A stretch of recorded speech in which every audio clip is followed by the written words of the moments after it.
our black, Latino, and Native American. When the Lord says that our kingdom is to come, as long as we follow the law, statutes, and commandments. I got the camera bag, I'm the cameraman.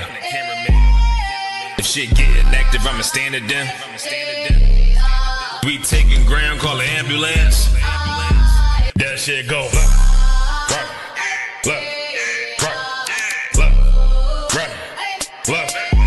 If shit go, look, you best get right, or you'll get, look, you got that, right, that shit go. If you got a problem, we'll handle it. Niggas acting hard, you better stand on it. We on every corner, we stamping it. You better get your life for this camp shit. We ain't playing around, there's no cowards, dog. If niggas charged up, you get powered off. Rude of speech, keep it raw. It ain't my fault that you niggas soft. It ain't my fault that these niggas frauds. It ain't my fault that them niggas rats. If your colors fly, you don't get that shit go. Look.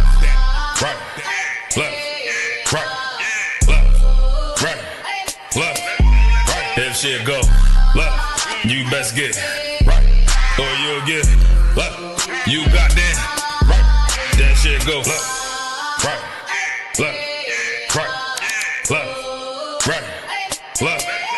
If shit go, look, you best get right, or you'll get, look, you got that, right, that shit go.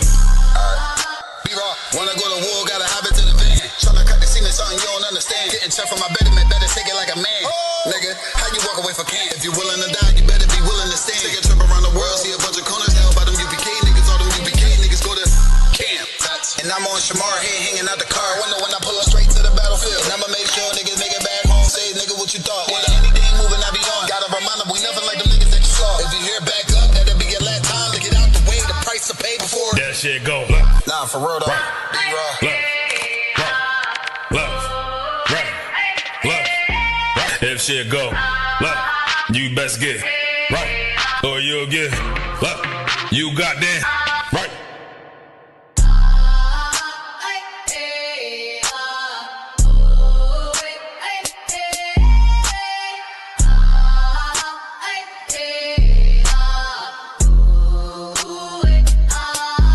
That shit go, look. Nah, for real though. B-Raw. Look. If shit go, look, you best get right, or you'll get, look, you got that. How about to y'all talk about stuff? Move that song! Move that song! Move that song! The Father we fear! The Father we fear! The whole side! The whole side! Eastward! Eastward! Eastward!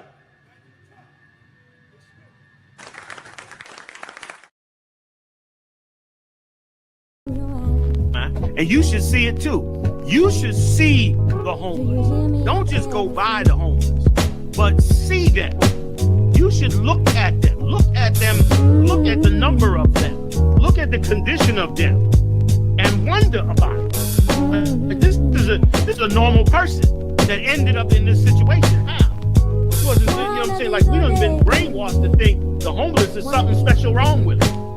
No, they you and me. But they in this situation. Why? How? What happened? What was done? This is your nation. You're supposed to be concerned. You got it for me? Okay.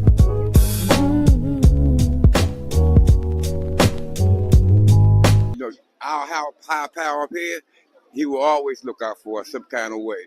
I just knew that y'all was a positive influence. Believe me, y'all presence makes a lot of difference also with these people, right? Because they won't act a fool like they usually would, you know, because y'all are here.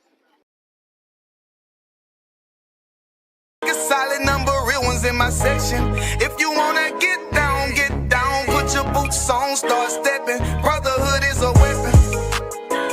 Brotherhood is a weapon. Better watch how you stepping, cause brotherhood is a weapon. If I die for my niggas, it'll be an honor and a blessing. Better watch how you stepping, cause brotherhood is a weapon. Brotherhood is a weapon. Better watch how you stepping, cause brotherhood is a weapon. If I die for my niggas, it'll be an honor and a blessing. Better watch how you stepping, cause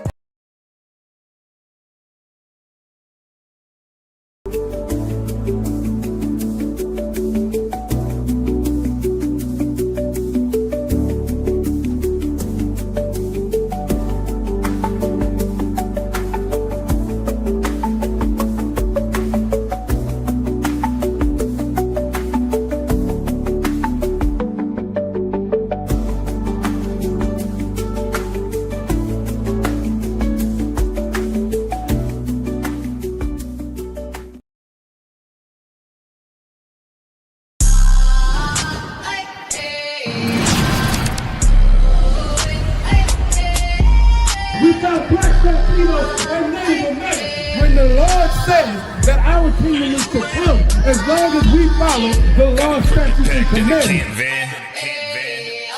I got the camera bag, I'm the cameraman. If shit getting active, I'ma stand it down.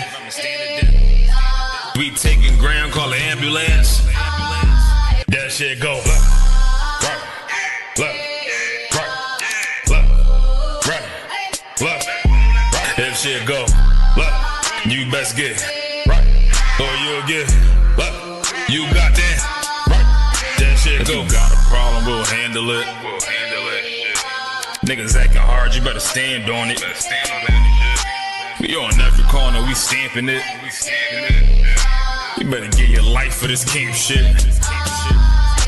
We ain't playing around, there's no cowards, dog. If niggas charged up, you get powered off. Rude of speech, keep it raw. It ain't my fault that you niggas soft. It ain't my fault that these niggas frauds. It ain't my fault that them niggas rats. If your colors fly, you don't get that shit go. Left, right, left, right, left. If shit go left, you best get right, or you'll get left. You got that right. That shit go left, right, left. If shit go left, you best get right, or you'll get left. You got that right. That shit go. Wanna go to war, gotta hop into the van. Tryna cut the cement, something you don't understand. Getting check from my betterment, better take it like a man. Nigga, how you walk away for camp? If you willing to die, you better be willing to stand. Take a trip around the world, see a bunch of corners held by them UPK niggas. All them UPK niggas go to camp. And I'm on Shamar here hanging out the car window when I pull up straight to the battlefield. And I'ma make sure niggas make it back home. Say, nigga, what you thought? Well, anything moving, I be on. Gotta remind them, we nothing like them niggas that you saw. If you hear back up, that'll be your last time to get out the way. The price to pay before. That shit go. Nah, for real though.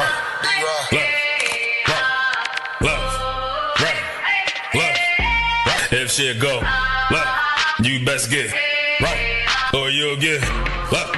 You got that right.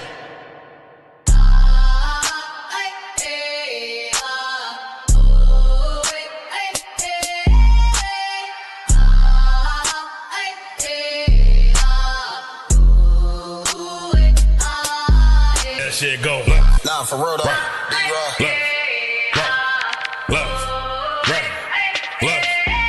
If shit go left, you best get right, or you'll get left. You got that. How about some y'all shot right there? Move that song! Move that song! Move that song! The Father we fear! The Father we fear! The whole side! The whole side! Eastward! Eastward! Eastward!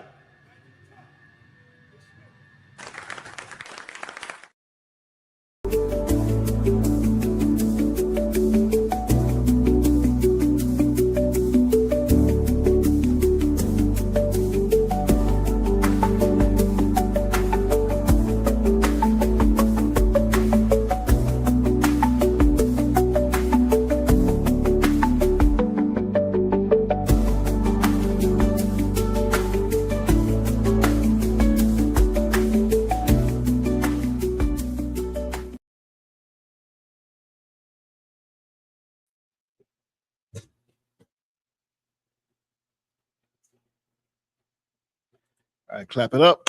Clap it up.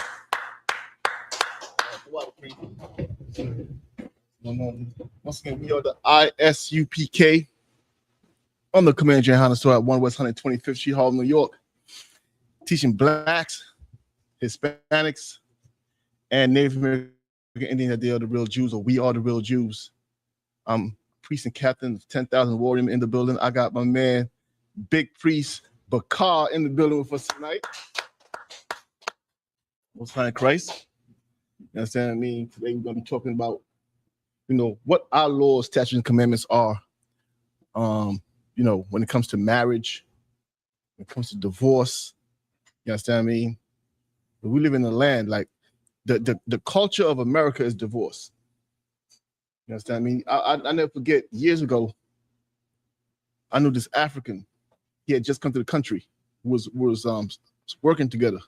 was out in the field. This is like 20 years ago. We're out in the field walking, and he stops and he puts his hands over his head, and he takes, his little flip phone out to take a picture. I was like, what are you taking a picture of? And he sees on the door, divorce for $100, right? It was advertised. It was probably the startup fee, whatever, right? And he was amazed that you would never see this back in his country. Like, in his country, ain't no such thing as divorce. Like, it happens, but it's not like, something that is just, well, you want to get a divorce, that's normal. You understand me? I remember last year I was working, and this woman came into the place of business, and she was speaking to the other associate, right? And she was talking. She said, "Yeah, so yeah, I'm just changing all my documents and so forth because I just got a divorce." Now the other person, the girl she was dealing with, mind you, this is a girl. She's like 21, 22 years old. When the woman, this grown woman, said, "I just got divorced," the girl says, "Congratulations." And then everybody comes over and says, "Congratulations. How does he feel? How do you feel?" And she puts her hand over her chest. "I feel great," and blah, blah, blah, blah. It's celebrated. You would think she achieved something by failing in marriage. You would think she achieved something. She's getting congratulations. That's the culture and the nature of this world that we live here. Divorce, absolutely normal. In fact, if you don't get divorced, something's wrong with you. Women are often called weak in this society for staying with their husbands. You understand what I mean? The divorce rate is almost 60%, I believe, in America. 60%, more than half of the people getting married, according to what they believe is marriage, ends up in divorce. You understand what I mean? So much so is the idea of marriage such garbage in America that, guess what? I don't know if you know this, Bakar. A couple will be together for 10, 20 years. The minute they go sign those papers, divorce. You know what I mean? They want a divorce the minute they go in to sign them papers. What is it about those papers that makes you say, "I can't do this"? You understand what I mean? But this is America. But this is not our culture. You know what I mean? You can't be. That's why oftentimes in the Bible, they're called Israelites. That's why Christians get confused. They're called Israelites heathens or the Gentiles. Why? Because they live by the culture of the Gentiles. Divorce is normal to them. That's a Gentile culture. Of course you're a Gentile. Of course you're a heathen. You live by their culture. You follow their gods. You follow their statutes and commandments. You follow their declarations and so forth. I mean, their bills and their Bill of Rights. You follow that. You don't follow what God said in the Bible. You understand what I mean? So we're going to get right into it. Sorry for that rant. We got Princess Takaya in the building, online with us tonight. We got Sister Kasawa now, of course. Tawada, good to see you, sis. We got Sister Shara Bath. Good to see you as always, sis. We got, oh snap, we got the mother of Big Priest Bakar, Mrs. Denise Grady. Good to see you, sis. Thank you for joining us tonight. You understand what I mean? I know I always admire the sisters who join us because what we say is not easy to hear. Ain't no sisters like to hear sweet things. I mean, they like to hear sweet things, but what we say is not sweet. But it is what God says. You understand what I mean? It may not be easy to digest, but a lot of things God says are not easy to digest. You understand what I mean? They're not easy to digest. But our job is to get in line with God, what God said, not for God to get in line with what we said. In fact, I'm gonna tell you this, and I had this trick I've been doing for years, because one of my favorite questions to ask somebody when they disagree with me, right, on who God is and what the Bible says. I like to ask a simple question. If you found out that the God I'm preaching is the real God, could you serve him? You know what the author answer is? No. Which means what? They don't care about God. They care about themselves. They serve themselves. Because guess what? When we believe what they believed, we serve their God. Right. Did we not? Right. We was in the Christian church. We was in the Muslim mosque. We serve their God when we believe what they believe. Until we learn about the true God of the Bible. Then we had to leave and come serve the true God. Now, can you serve our God? Go ahead, Bakar. It was so bad that a lot of us in our families had a picture of their white Jesus hanging on our walls. Brother, it was so bad that I have nephews and nieces I've never met who my mom is trying to tell me about, who are graduating this and graduating. I don't know these people. Why? Because when I left their religion, everybody cut you off. You know what I mean? Because you don't do the things they do no more. You understand what I mean? But it's fine. Because guess what? I got my brother here, Big Priest Bakar, in the building with us. You know what I mean? That's why Christ said, they asked Christ, what will we get when we leave our fathers and mothers, this, that? Christ said, you get tenfold. We got it. You understand what I mean? Not to jump off topic. Let's go first, Bakar, to the book of Matthew, chapter 19. We're gonna go to the book. Of course, make sure you have the King James Version of the Bible. I mean, I got my man, Officer Ramak, online. What's going on, priest? We're going to Matthew chapter 19.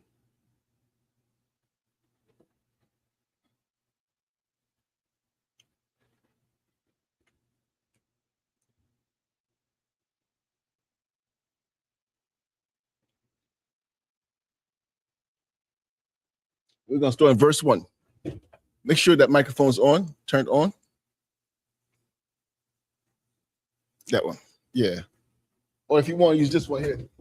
This one might be easier. Sure? Colonel Wakan, sir. The book of Matthew, chapter 19 and verse 1. And it came to pass that when Jesus had finished these sayings, he departed from Galilee and came into the coast of Judea beyond Jordan.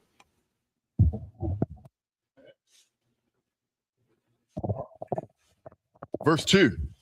And great multitudes followed him, and he healed them there. Verse 3. The Pharisees also came unto him. It's the book of Matthew, chapter 19 and verse 1. And it came to pass that when Jesus had finished these sayings, he departed from Galilee and came into the coast of Judea beyond Jordan. So Christ, when he was finished doing what? Teaching the people, he left. Mind you, now this is Christ on earth. I know we read these things, but you have to imagine it. Christ, his feet are on the earth. He's walking on earth. And what he's doing? He's teaching. He's teaching people. What is he teaching them? About what God said, about who they are and what they should do. Right? So imagine he spends days and nights teaching. Afterwards, he departed, right? Go ahead. Verse 2, and great multitudes followed him, and he healed them there. And what would happen if Christ was on earth? He wouldn't be left alone. There's real power. There's real authority. You understand what I mean? This is your chance to be healed. This is your sister who may have a terminal disease. Her chance to be healed. Your father who suffered a stroke, his chance to be healed. He's being followed everywhere relentlessly. Right? So the people followed him, and what happened? He healed them. Right? Go ahead. Verse 3, the Pharisees also came unto him. Now, no matter how much he does for the people, if you think you're going to do enough for the people for everybody to leave you and say, oh, he's a good person, he does a lot for people, or she's a good sister, she does a lot for people, you lost your mind. There's somebody there with the spirit of Satan on them who's wired not to accept what you're doing for your people, who's wired to go against you.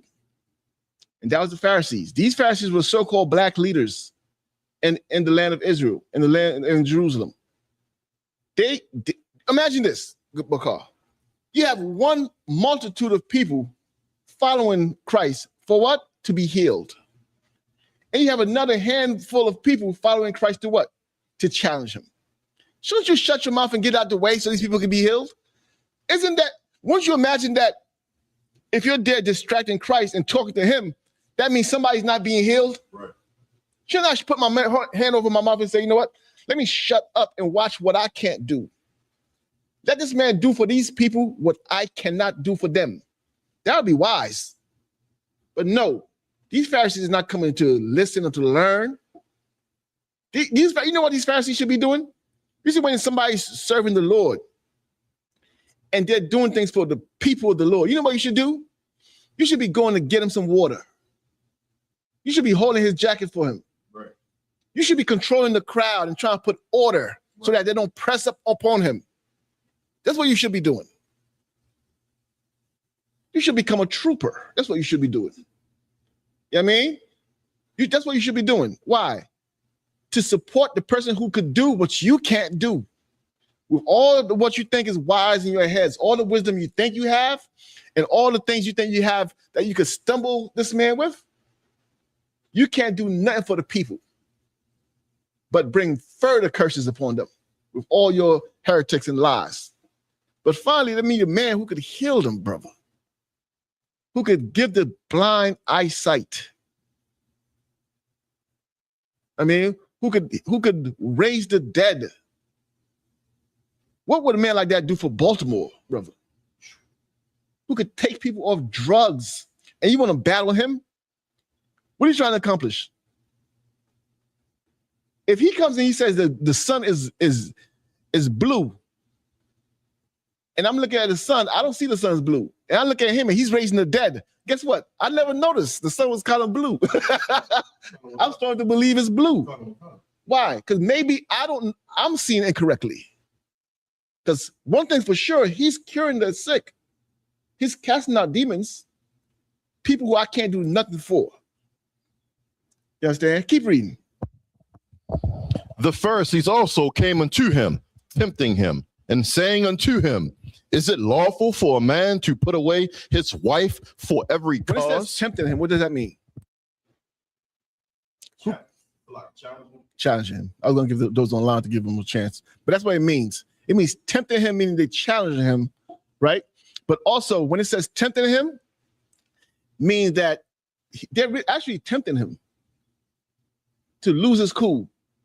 Again, imagine the scene. You understand what I mean? People are being healed. And let's say somebody was just healed from leprosy, something they couldn't do. Or somebody was just had a lame foot and was healed. Here they are. Yeah, but let me ask you a question. You know what I mean? Let me ask you you want to see this? Go to any food drive at Isupk. Right. You have some Pan-African or some Christian. You're trying to feed the people. Some Christian out there talking about something. But what about John 3:16? That's an evil spirit, brother. You understand what I mean? Keep reading. Verse 4. And he answered and said unto them, have ye not read? Hold on. Read the question they had again. These Pharisees. Verse 3. The Pharisees also came unto him, tempting him, and saying unto him, is it lawful for a man to put away his wife for every cause? Now they come and say, let me ask you a question.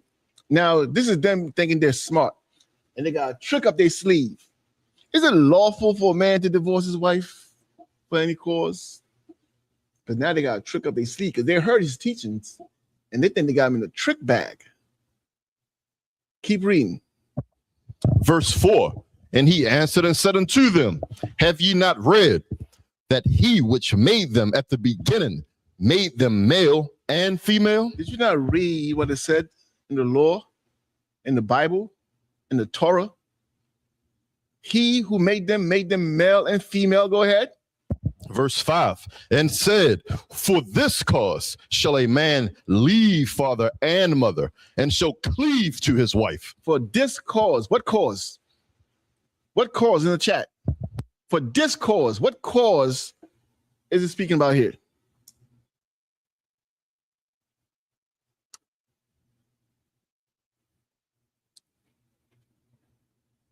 I'll give it to you for the sake of time.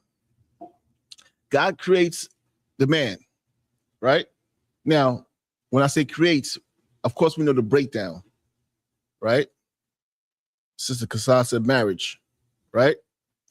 God created Adam, right?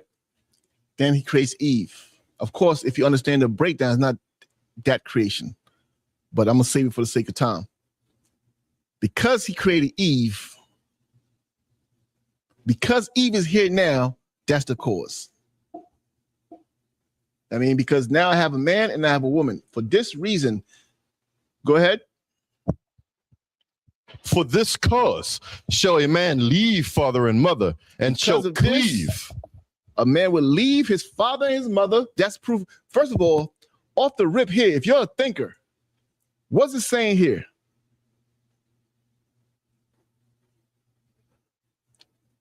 Off the rip, Adam is here on earth, right? According to Christians, he's the only man on earth. So he says, for this cause will a man leave his father and his mother. Meaning what? Adam had a father and a mother. And because of her, Adam is going to leave his father and his mother. Go ahead. And shall cleave to his wife. And shall what? And shall cleave to his wife. And shall cleave to his wife. You know something that's heavy, Bakar? I really don't want to go into this topic right now, but I feel like I'm being dragged into it. I'm dragging myself into it. The reason the Christians don't believe that the reason Christians believe Adam and Eve were the only people on earth is because the way God made it seem right there, nobody else mattered. Right. You see what I mean? Everybody else didn't matter. That's why, they're the only people. This is the first man. I mean, that was the first man risen up out the dirt. You know what I mean? But that's why they say, because it's so, based on how the Bible puts it, the other are so irrelevant to the whole narration of the whole story that Adam must be the first man. For this cause, right? Go ahead.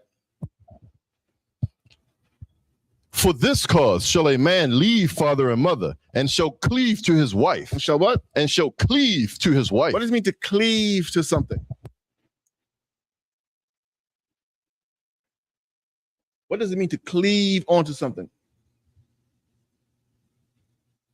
To attach, to hold on to, right? For this reason, a man shall leave his father and his mother and shall what? Cleave to his wife. I'm going to tell you something else. For you brothers who are in a relationship with these sisters, you married to these sisters, and your mom is dictating that marriage, man, you were so weak. You understand what I mean? It happens in other cultures, by the way. If you go to any, like, let's say you go to an Indian culture, an East Indian culture, you'll see the mother is the ruler over that house, and she could slap the wife, and the son is just submissive. You know what I mean? That's their culture, though. I'm not trying to change them. I'm telling you, that's not our culture. Don't let it become your culture. You understand what I mean? Where she's just some wicked witch in the house. I mean, for this reason will a man leave his father and his mother and shall cleave unto his wife. Meaning what? You're no longer on your father's roof. You're no longer part of that family. You got to go and start your new family now. Now, are they your parents? Yes. Should you honor them? Absolutely. That's in the law. You better honor them for your own good. But you have a wife now who you will have children with. You understand what I mean? For this reason will a man leave his father and his mother and will cleave to his wife. You see it even in the wild. One of my favorite things to watch is like nature shows.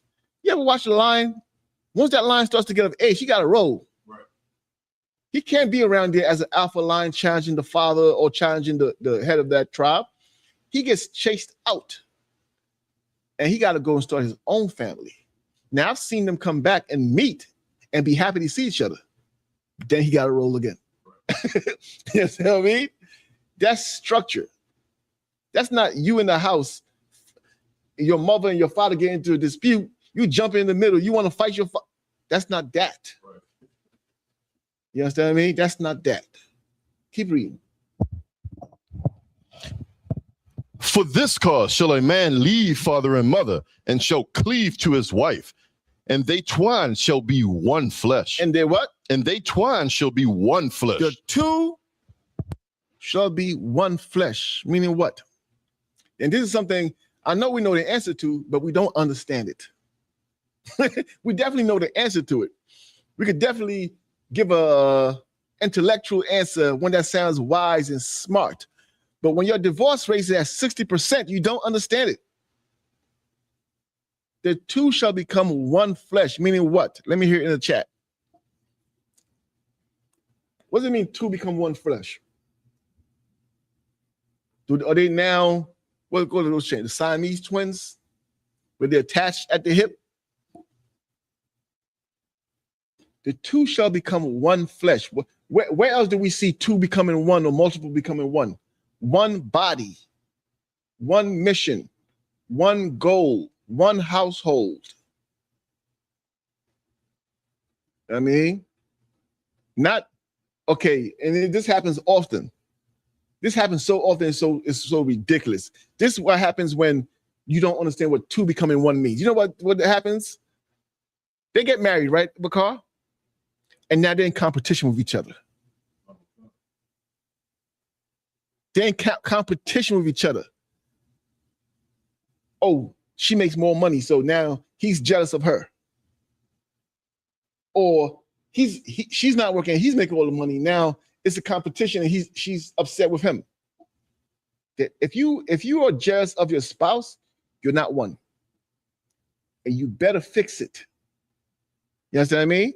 You better fix it. That's your spouse. That's your husband. What are you, or your wife? Either way, what are you jealous about? This is your wife. Instead of being appreciative and what's the word? Grateful for your spouse. Instead of being at awe for her. Because if you're jealous, that must be something good's happening, right, Bakar? Instead of being at awe about them and what they've achieved and say, this is my wife. You over here saying she thinks she's better than me. Are you stupid?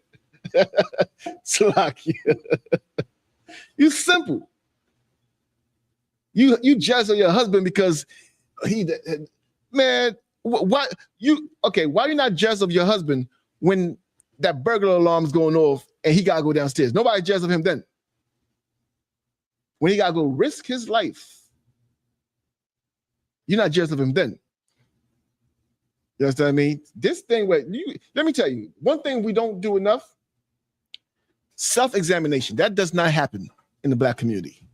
You don't sit back and look at yourself and say, is this a problem with me? Is this something I need to work on? Is this an evil in me that I better fix? Am I weak in this body? This two becoming one? Am I a problem? And we need to start doing it. It's called self-reflection. You start doing that regularly, brother or sister, you'll save yourself a lot of embarrassment, because when you come in front of the council, they will dissect you.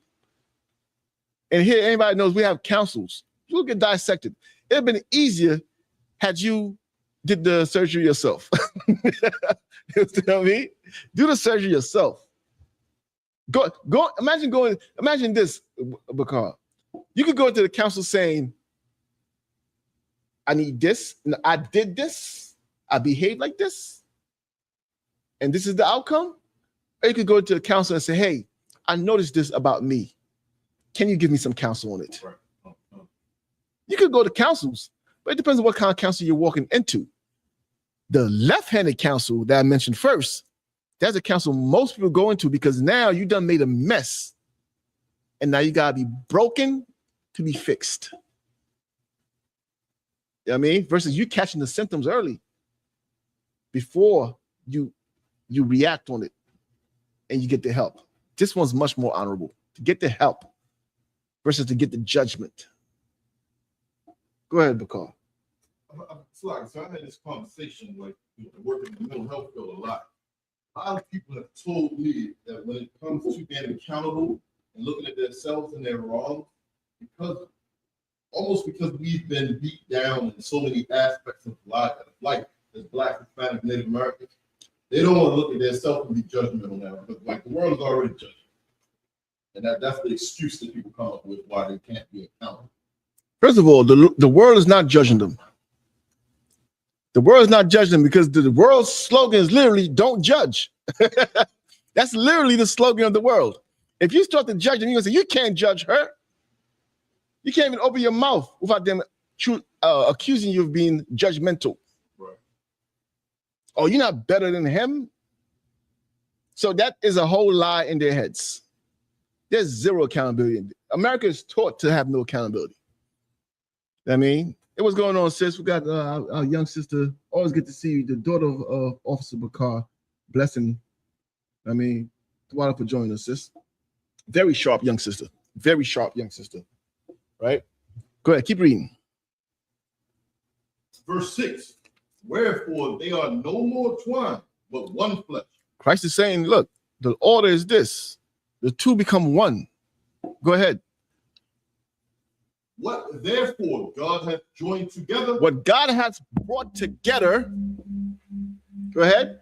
Let not man put asunder. You cannot separate them. Who the hell are you?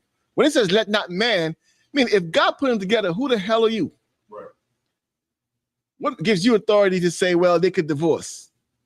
If God said the two shall become one, who are you to change it? Keep reading. Verse 7. They said unto him. Now, these are the Pharisees. They're gonna reply to Christ now. They said unto him, what? Why did Moses then command to give a writing of divorcement? Aha, we got you. Aha, aha.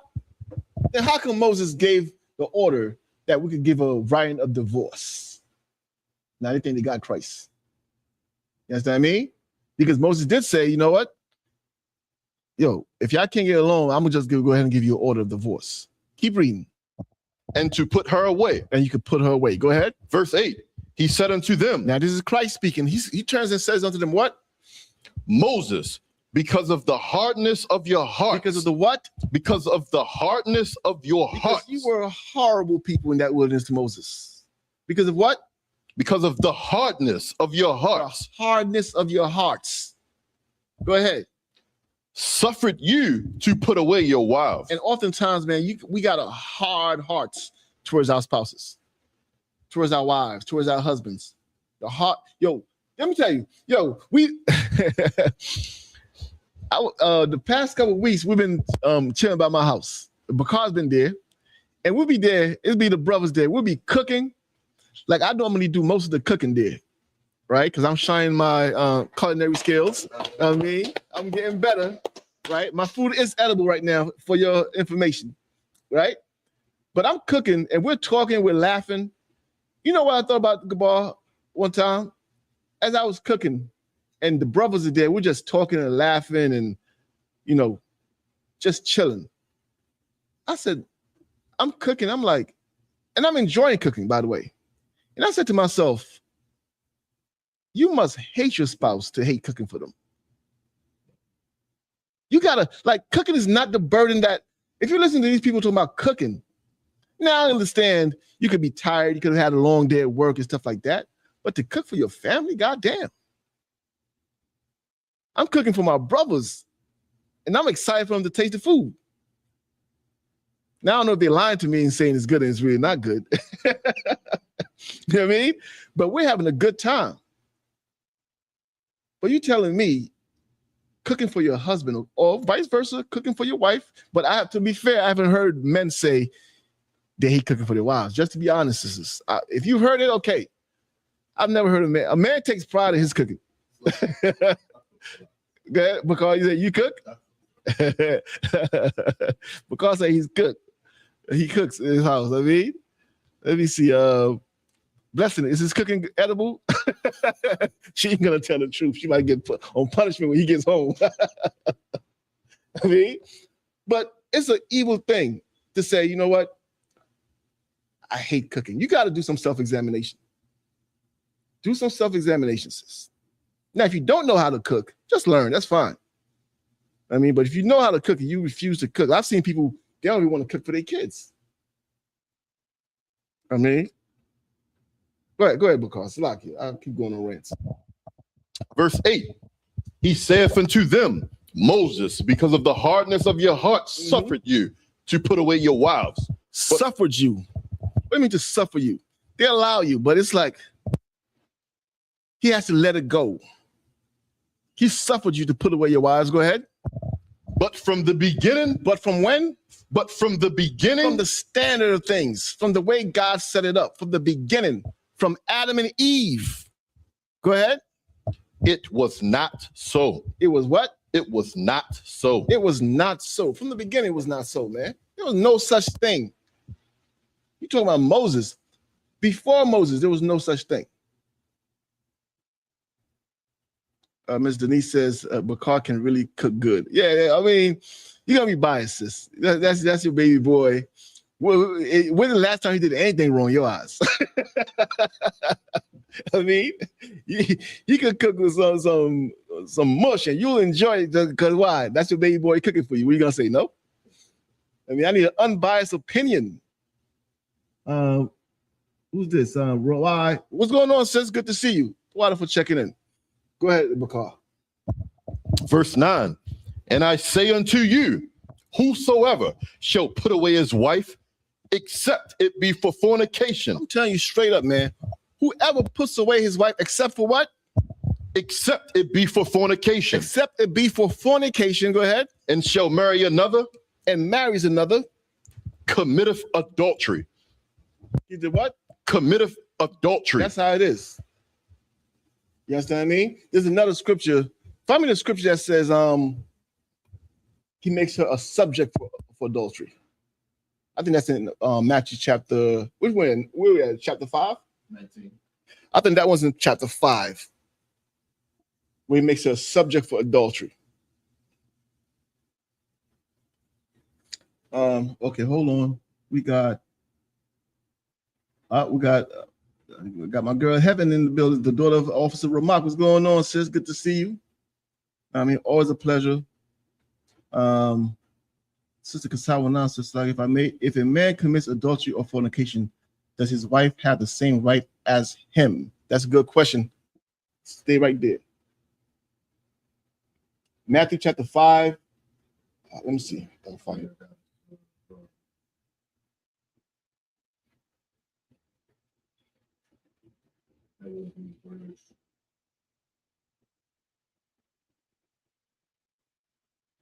Verse 32. Go ahead. The book of Matthew, chapter 5, in verse 32. But I say unto you that whosoever shall put away his wife, saving for the cause of fornication, causeth her to commit adultery. And whoever puts his wife, except for the cause of fornication. What's fornication? She goes out and she sleeps with another man. That's the only reason you could put away your wife. But if for whatever other reason, you what? Causes her to commit adultery. You're causing her to commit adultery by putting her away. How? Because now she's going to get a new man. This is in the Bible. She's going to get a new man, and she's going to go and sleep with that man. And you have caused her to commit adultery. Keep reading. And whosoever shall marry her that is divorced committeth adultery. Yeah. Whosoever goes and marries her commits adultery. Why? Give me. Is there more on that? Actually, we might go back to Matthew, but I want to go to Jeremiah first. There's more on that, Bakar? Let's go to the book of Jeremiah.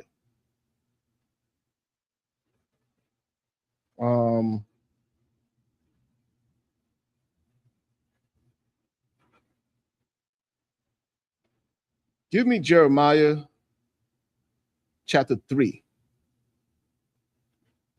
And we'll go on verse 1.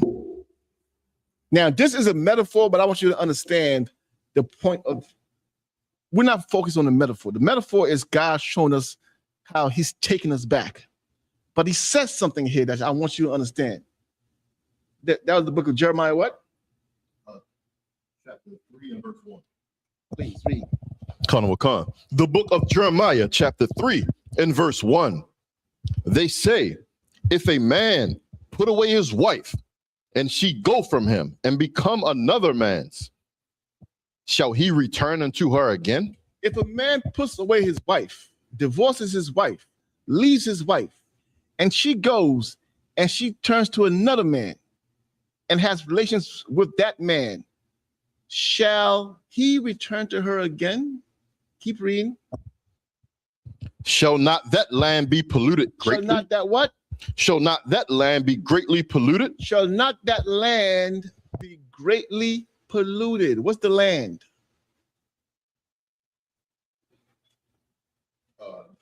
Her. She's the land. Why is she the land?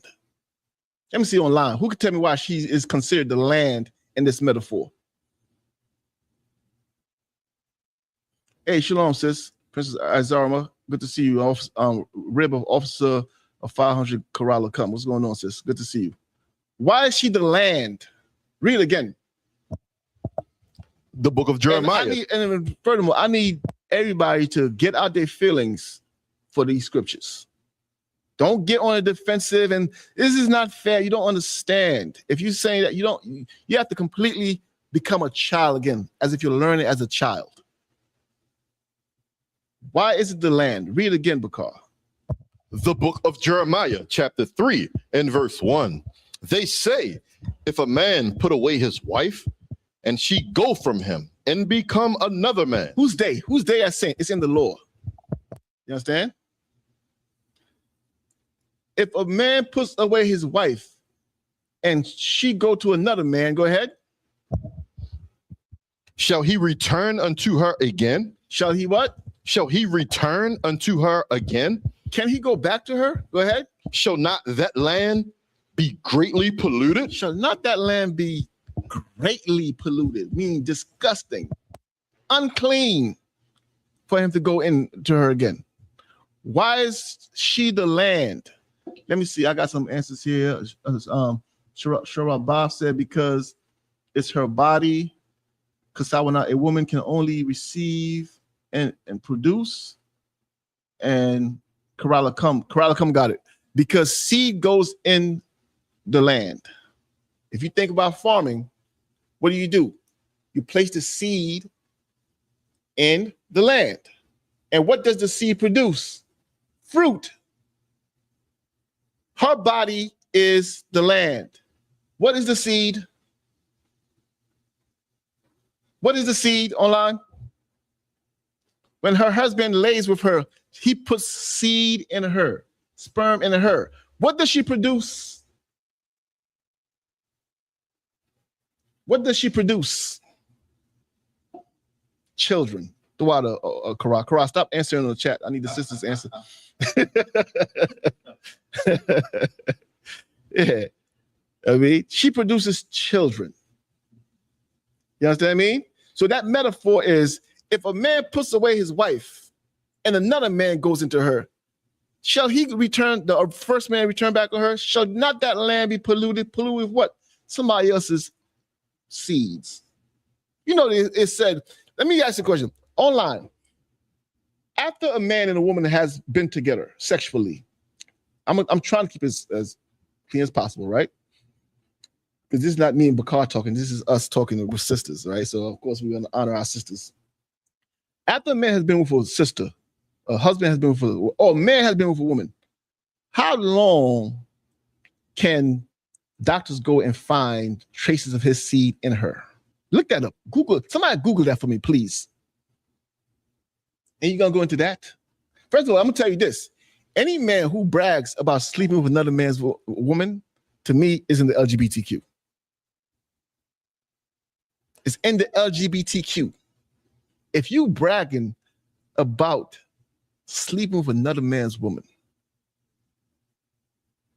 you know what I mean? I'm getting some answers. Google it for me. Just Google it. I got Kasawa say 7 years. I got Princess Azarma saying 5 years. I got Sister Cheryl Bob saying 10 years. Just Google it. We'll give you an estimate. How long could that man, traces of that man be found in the woman? Why are you going in there? Let me tell you something. Let me explain something to young men that don't understand this, and young sisters. A man's woman is a very intimate thing. It's a very intimate. I'm not saying she's a thing. I'm saying the situation is intimate. You understand what I mean? It's a very intimate relationship. Stay out of there. Yes, that's his woman. You understand? Stay out of there, brother. I mean, who Googled it? Everybody's guessing. Hey, Lord Christ, what's going on? What's going on, priest? You got it. I mean, Priest Uriah in the building with us tonight. I mean, good to see you as always. I mean, let me Google it for y'all. I mean, hold on. Online says, oh yes, that's more like it. Between 7 to 8 years. Right? Between 7 to 8 years. Imagine a man sleeps with a woman for the next 7 to 8 years. You can find traces of him in her. What are you doing with her? You understand what I mean? She belongs to somebody else. And I'm gonna give you another select book call. Go ahead. I saw something interesting, sir, some years back, and they was talking about STDs, but somebody called them sexually transmitted demons. They were talking about a woman who has multiple men constantly, a revolving door, and how much she's carried. And like what you're saying kind of alludes to that, how these traces of so many men can be in one woman's body for so long. Yo, I heard it changes up her DNA. We got the teacher in here. Is it true, teacher? Uriah is a teacher, man. Let me tell you something. If one of your children ever sat in a class with Uriah, I mean, they enjoyed it. I mean, that's how you judge a teacher. You just watch the children. I mean, Uriah taught a science class in here, sis, oh brothers.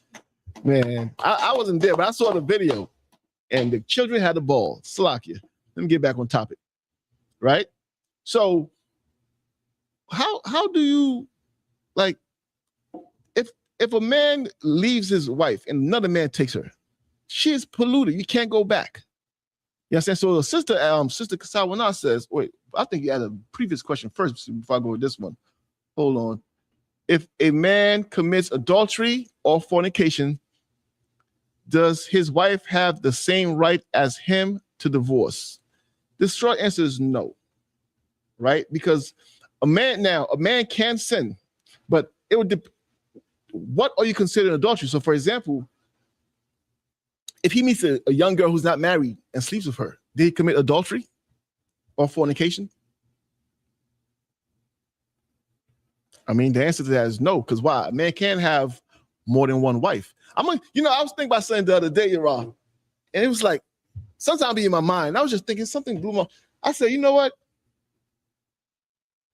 When you think of rank in a structure, there's only one God. That's it.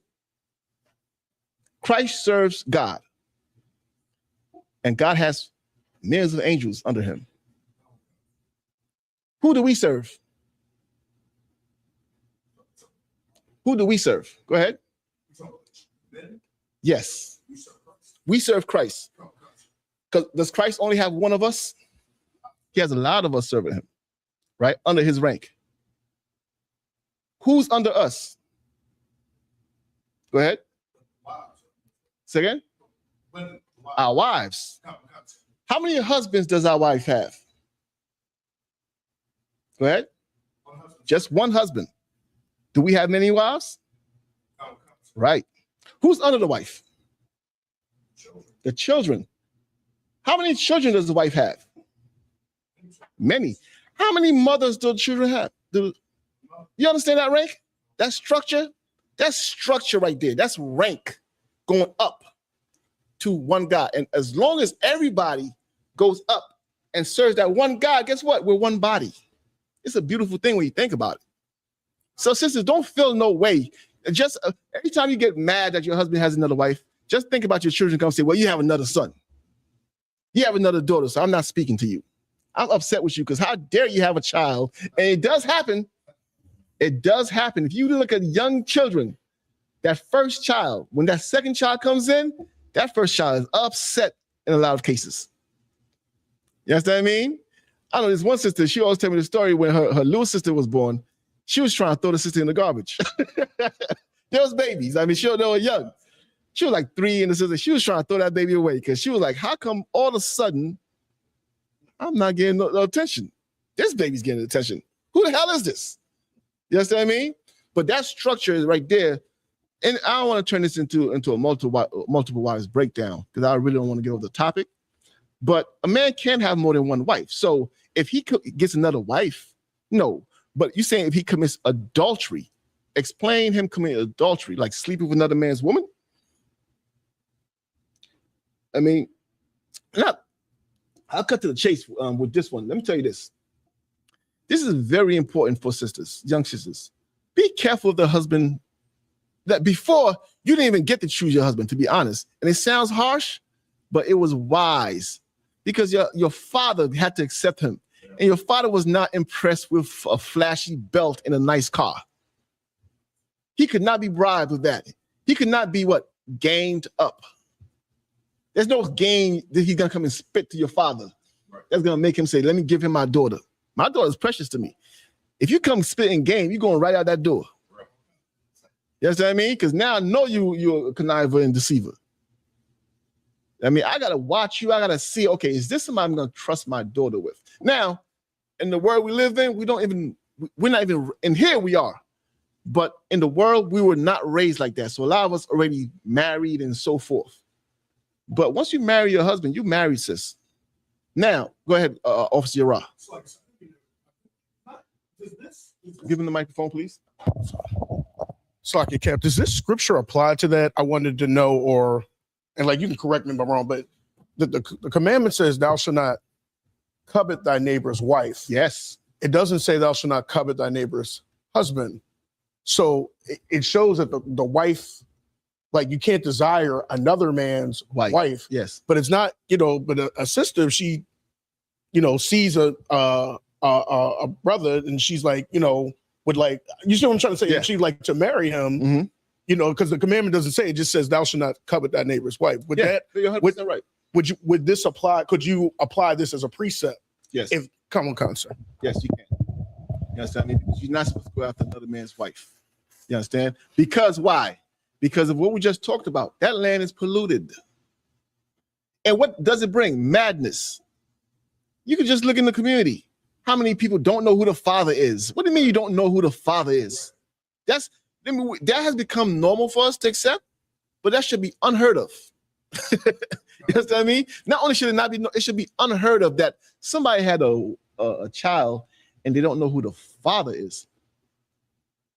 And they have multiple children who they don't know who the father is. Why? Because everybody's going into a land that's already polluted. Now this government is making billions of dollars off of what? Paternity tests. They got to find out who the father is. You know how embarrassing that is? If that happened to you before in the world, that's in the world. You ain't here now. You understand what I mean? But now you have to show the young girls out there, this is not the way to be.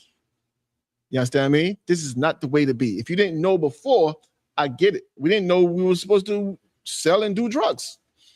That's also shameful. We didn't know that we're not supposed to be sleeping with all these women and causing all of this where we have, what's popular to say out here by men? How many kids you have? I don't know. They're out there in the world somewhere. You know how shameful that is? I mean, why? Because in this world, people are allowed to go into a land and plant seed and walk away versus accountability. Let me tell you something. That idea that sex is marriage, you know how strong that idea is? If the world accepted the idea sex is marriage, would body counts go up or down? There's no such thing. There's no more such thing as a one-night stand. There's no such thing as taking one for the team. because you're not taking one for the team for tonight. You marrying somebody. Right. There's no such thing as a butterface. I don't know if y'all, but Carl, you might remember that. You I don't know what the hell I'm talking about. You I don't know what good. A butterface. I'll tell you what a butterface is because you you might think it's something outrageous. No. Because when they hear the word butter, they might start to, oh, this is the perfect. A butterface was somebody, you see a girl and she had everything. Her body was banging. She turned around. So you like everything but her face. So you used to call her butter. That's I mean, but there'll be no such thing as that. Why? Because now, if you sleep with the sister, you gotta stay with her. You understand what I mean? And the idea of just sleeping with a sister and throwing away is so, like some people, they like that. They like the power of just sleeping with somebody and never seeing them again. That would all go away. Slack it, McCall, you had your hand up. No, Slack, sir, I was just thinking back to Maury Povich, how that little Jewish guy got rich off of embarrassing us, in our misfortune, not understanding, how polluted the land was. We just sleeping with anything and running backstage crying because he's not the father. Oh, man. Terrible. Only thing I used to watch for that is the cameraman. How he used to chase her when she's running. The run of shame. And the camera be shaking. And that was just like, I mean, that was ridiculous. You're right. You understand? Let me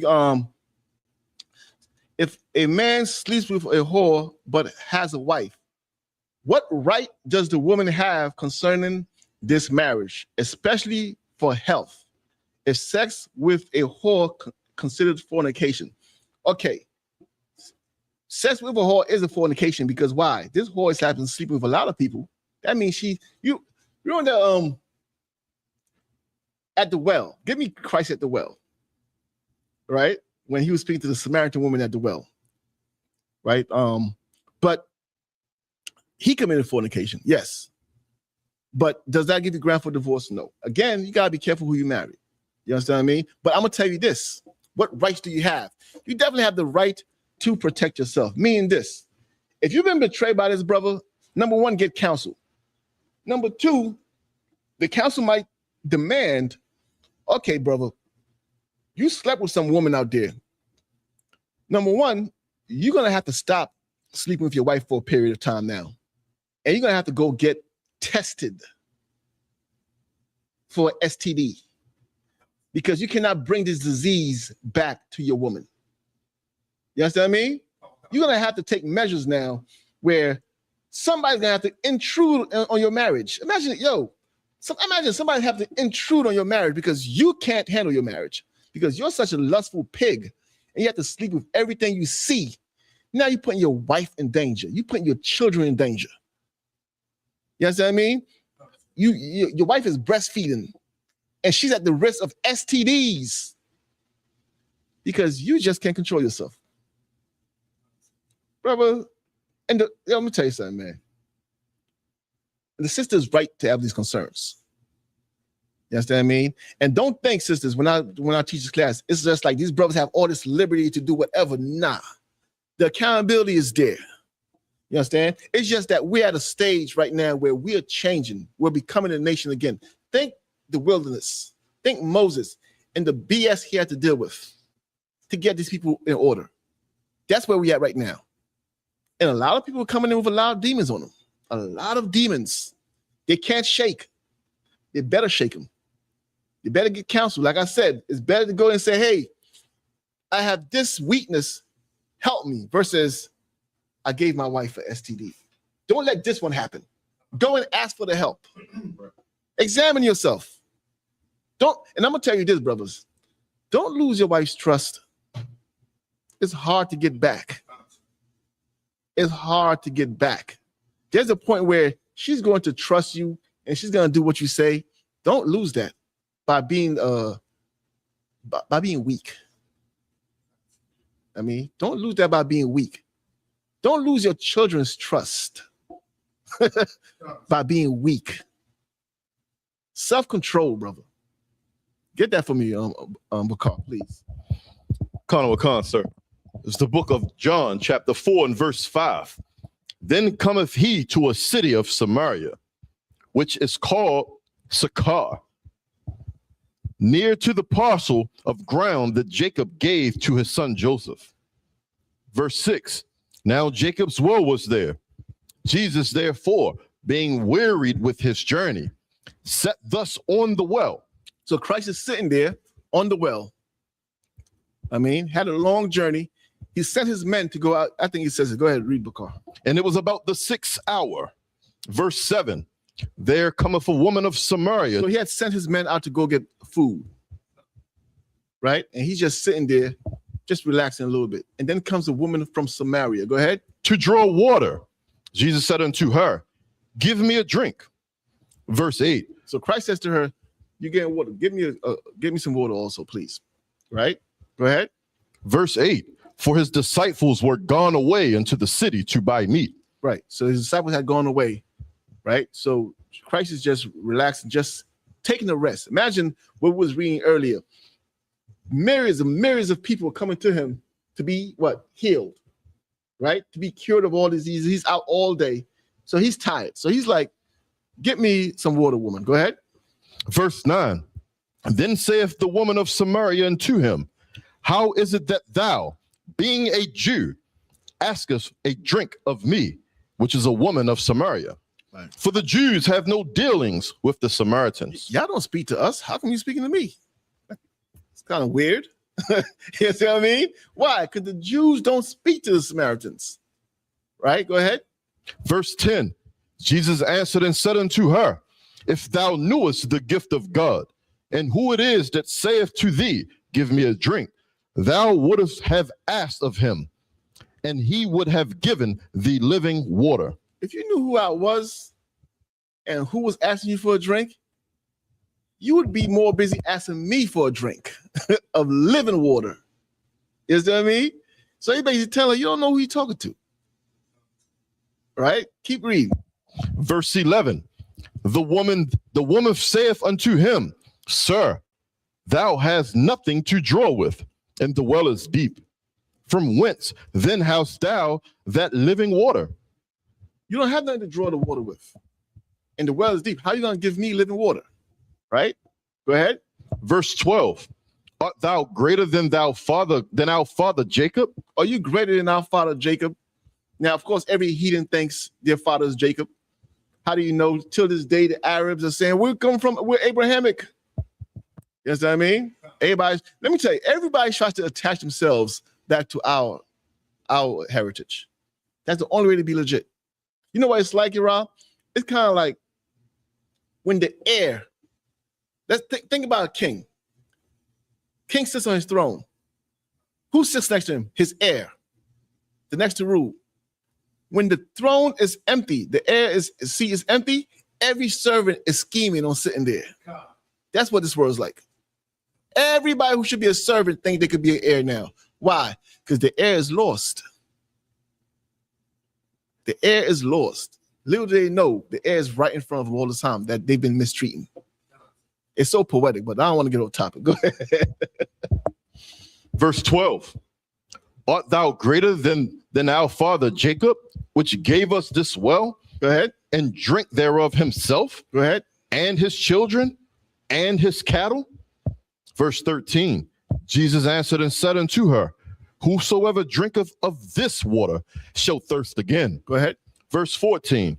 But whosoever drinketh of the water that I shall give him shall never thirst. Okay, now we get to the point I'm trying to get to. Go ahead, right here. Go ahead. But the water that I shall give him shall be in him a well of water springing up into everlasting life. Go ahead.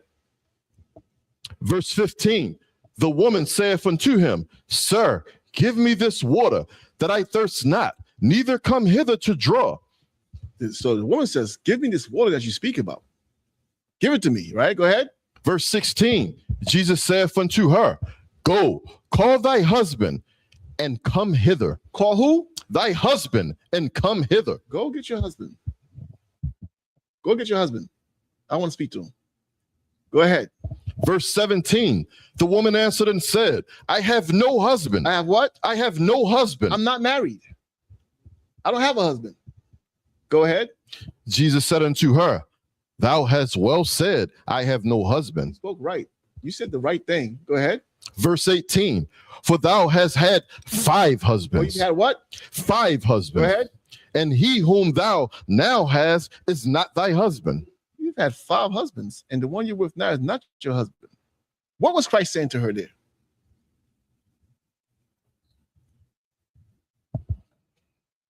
What is Christ saying to her, Yara? I mean, it's like In the microphone. You don't understand. Oh, constant. I mean, he's saying the first thing that came to my mind was, is she whoring? Because he's like, you had 5 husbands, and the one that you with now, if sex is marriage, right? Sir. You've had 5 husbands, and the one you're with now is not your husband, meaning that you're gonna leave him too. Sir. You understand what I mean? Come. She had, but what did she say to Christ? I have no husband. Which means what? What do you go to a woman who's married and she said, I have no husband. What's she say? Oh, so like what makes her, I mean, that's part of whoring. I mean, because it's like, I'm a right. Come, sir. Why, you like me? Con, sir. Yes, you know what I mean? Con. You are a Jew, speak to a Samaritan woman. You don't typically speak to us. Right. Okay, I'm available. I have no man. But he's saying to her, you've had 5 husbands. And the one you're with now is not your husband. You understand what I mean? Go ahead, Yara. Like I said, is he saying that because you're saying that he knew that she was going to leave him too? Or that because she's doing an act of porn? How does he know she's going to leave him too? That she just was trying to talk to him, and like, I have no husband. Okay. So she just said, I have no husband. I have no husband. I'll take that. How else he know she's going to leave him? Okay. Her tracker. You had 5. I've had 5 husbands. Okay, the 6th is going to leave too. You know, they say the more people you've been with, the harder it is to stay with them. The next one. Come. Because that's a lifestyle now. Come. You don't have no culture and no code. Like if you left, imagine, here's something psychological that happens people don't understand. You know, most people, I'll give you an example. Think about your first girlfriend. I don't know about women. I'm talking about the men's standpoint now. Slack your sisters. If this doesn't go the same for you, I don't know. Think about your first girlfriend. Can you still remember her? Were you ever going to leave her? If you could leave her, who can't you leave? Who can't you leave? Oh man, I don't remember my first. Her name was Medina. Oh man. I was in the 6th grade, and I was infatuated. I never spoke to her though, by the way. But in my mind, we were gonna get married. Everything I did was for her. I wore this clothes. She's gonna like this. I mean, there's this thing about, and I think it's even worse for the sisters. I say I don't know about it, but I think it's even worse for the sisters. The first person you're with, if you could leave him, who won't you leave? You understand what I mean? So I brought that script. Is there more on that? I think there's a little bit more. Con, sir. Verse 18, for thou hast had 5 husbands, and he whom thou hast is not thy husband, and that saidest thou truly. Verse 19, the woman said unto him, Sir, I perceive that thou art a prophet. Yeah, he's like, how the hell you know that? You telling me about my life. You understand what I mean? You're telling me about my life. Hold on. I don't want to miss no question. Sloppy. Kara says, does the God penalty of breaking the marriage law apply to homosexuality acts between women? Oh, you mean like, let's say you're married to a sister and she sleeps with another woman? That's a good one. You might want to ask Jerome Muhammad on that one. I have an answer, but I don't want to say because I didn't learn it anyway. Right now, that's just an opinion in my head. I'm not here to share my opinion. Let's you go teach it as if it's the stance of the school.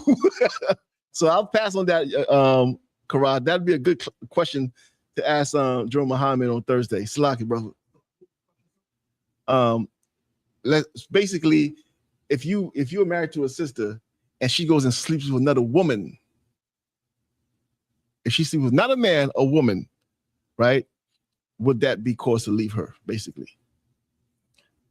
Go ahead. So I got a question in reverse. I think I already know that. Okay.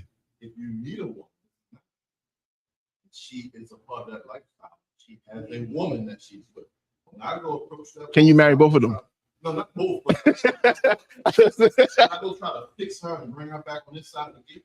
I don't know what it was Bakar fixing women. Go fix some brothers. Fix the brothers, you'll fix the women. Bakar don't give a damn about the women. Bakar's gonna start a camp speaking just to women. I mean, brothers, y'all can go ahead. This is for the women. She's not, well, how about this? Ask that question, Jeremiah. I'm about to give you my opinion, because in my opinion, that's not a marriage. 2 women, that's not a marriage to me. You know what I mean? But that's I would defer to Jeremiah Hyman. Again, and this is for any young brother teaching. We don't go by opinions. You'll never hear me say something I didn't hear or learn. And it's nothing wrong with saying I don't have an answer for that. I don't know. But they're good questions though. I mean, I think I know what the answer would be, but I can't say it because I didn't hear it from the heads of the school, right? Which again goes back to what? The body structure. You understand me? We got to be in unison. It's one body. The hand can't go this way and the right hand goes this way, the left hand. It doesn't work. You understand me? What we teach has to come from somewhere. Or else everybody can just go and start like that's how the fake Israelite group started. Everybody goes and they take some of the truth and then they add whatever lust they have. Whatever lust they can't do in here, they bring with them. And now all of a sudden they're teaching too. Right? But that's a good question, Kara. Please make sure to ask it. And Bakar, the same thing. I'll be interested in hearing it. Hold on. Or even a man and what? Or even a man and another. Salak. What does that mean? I don't understand that question, Kara. All right. What's going on, Yasha? Good to see you. Salaka, I'm just making sure I don't miss any of the questions because there's another question from Sister Kassad. Well, nah, I want to get to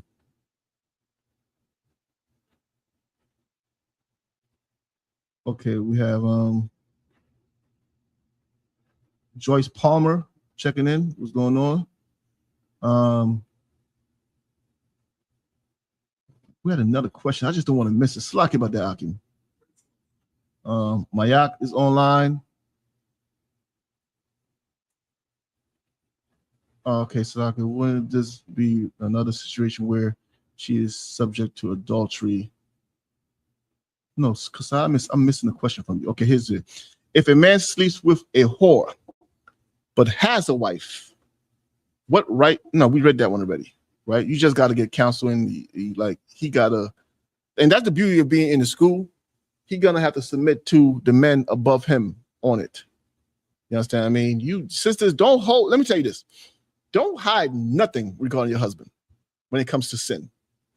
There's certain things, okay, have a dispute. Don't run to counsel every minute. If the brother sneezes wrong, oh, we got to go to counsel because we got to go figure this out. Because now what you're doing is you're using the brotherhood as a weapon against him. Just like you would, if you didn't have this, you'd be calling the police. Don't do that.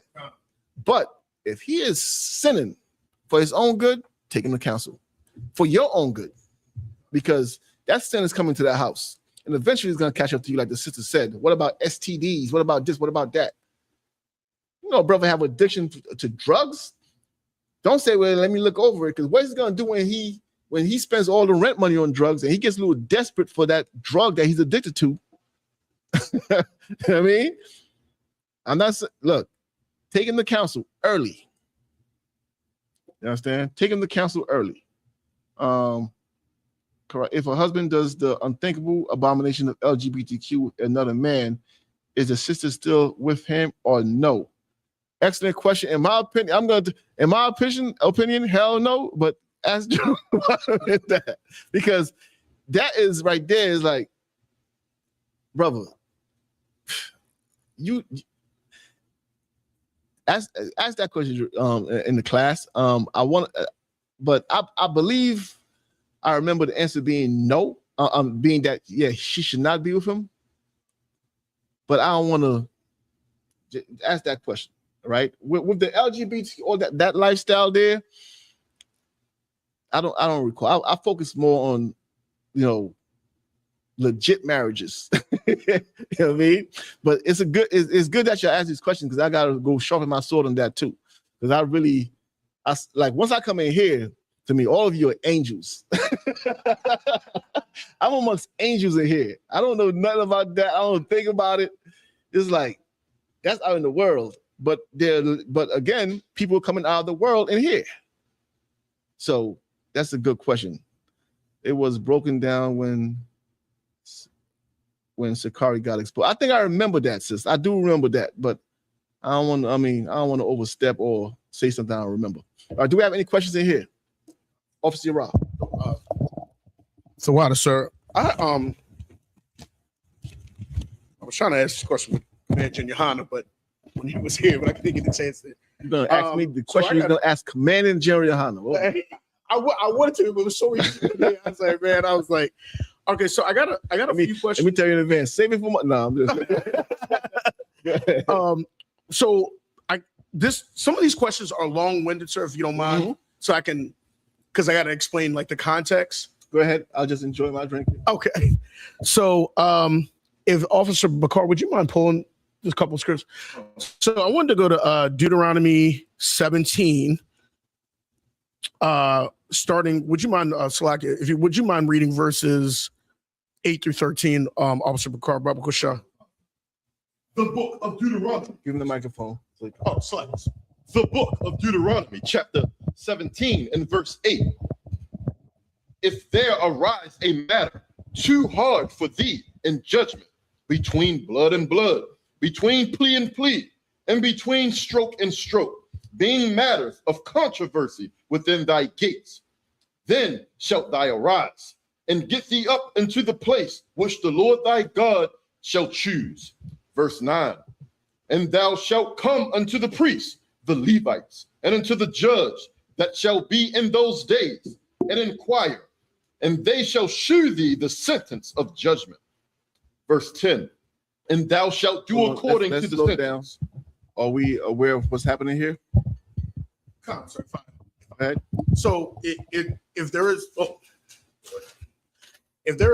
is a matter that's too hard for let's say we sin against each other, we trespass against, or we have a disagreement, as a con, right? And it can't be solved between us. So you came to me and me alone, sir, and we can't solve it, sir. Like we going back and forth, and it's like it can't be settled. Go ahead, and then you go to pretty much like a council.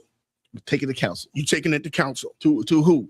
Amongst our friends, amongst our wives? You're supposed to go to the people in charge, correct? The men above us. Come on, sir. Right. Okay. That's where we at now. Sir. Verse we got that part.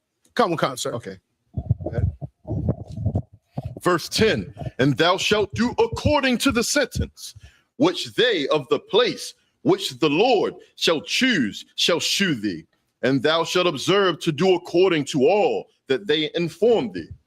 Okay. Verse 11, according to the sentence of the law, which they shall teach thee, and according to the judgment, which they shall tell thee, thou shalt do. Thou shalt not decline from the sentence, which they shall shew thee to the right hand, nor to the left. Break that part down. So pretty much whatever the judgment is said by the men above you, you must do. Right. What if you disagree with the judgment? Verse 12 says it, if I may, sir. Verse 12 says, and the man that will do presumptuously, and will not hearken unto the priest that standeth to minister, therefore before the Most High thy power, or unto the judge, even that man shall die. Right. And thou shalt put away the evil of Israel. Right. Verse 13, and all the people shall hear and fear and do no more presumptuously. Okay. Come, sir. Right. So now, here's the beauty of it. We had a chance to settle it amongst us. We could have settled it amongst us. You came to me and said, I disagree with the way you spoke to me wrong. I don't think you should have spoke to me that way in front of everybody. You embarrassed me. I said, I don't care. You deserved it. And we go back and forth. We say, you know what? Let's go to council. When it goes before council now, we've escalated it. Now, judgment is no longer between me and you where we could forgive each other. We're past that now. Now we're asking for judgment amongst the older men. And once they say, this is the judgment, because you took it to them, you can't go left or right. You got to go right on what they said. Because it's out of you. The minute we take it above us, it's out of our hands now. We couldn't handle it. I'll give you an example. It happens all the time with parents and children. The children can't make peace. They fight over whose toy it is. They bring it to the father smashes it. Now it's nobody's toy. It's broken now. They both cry. Yeah, I should have just shared it.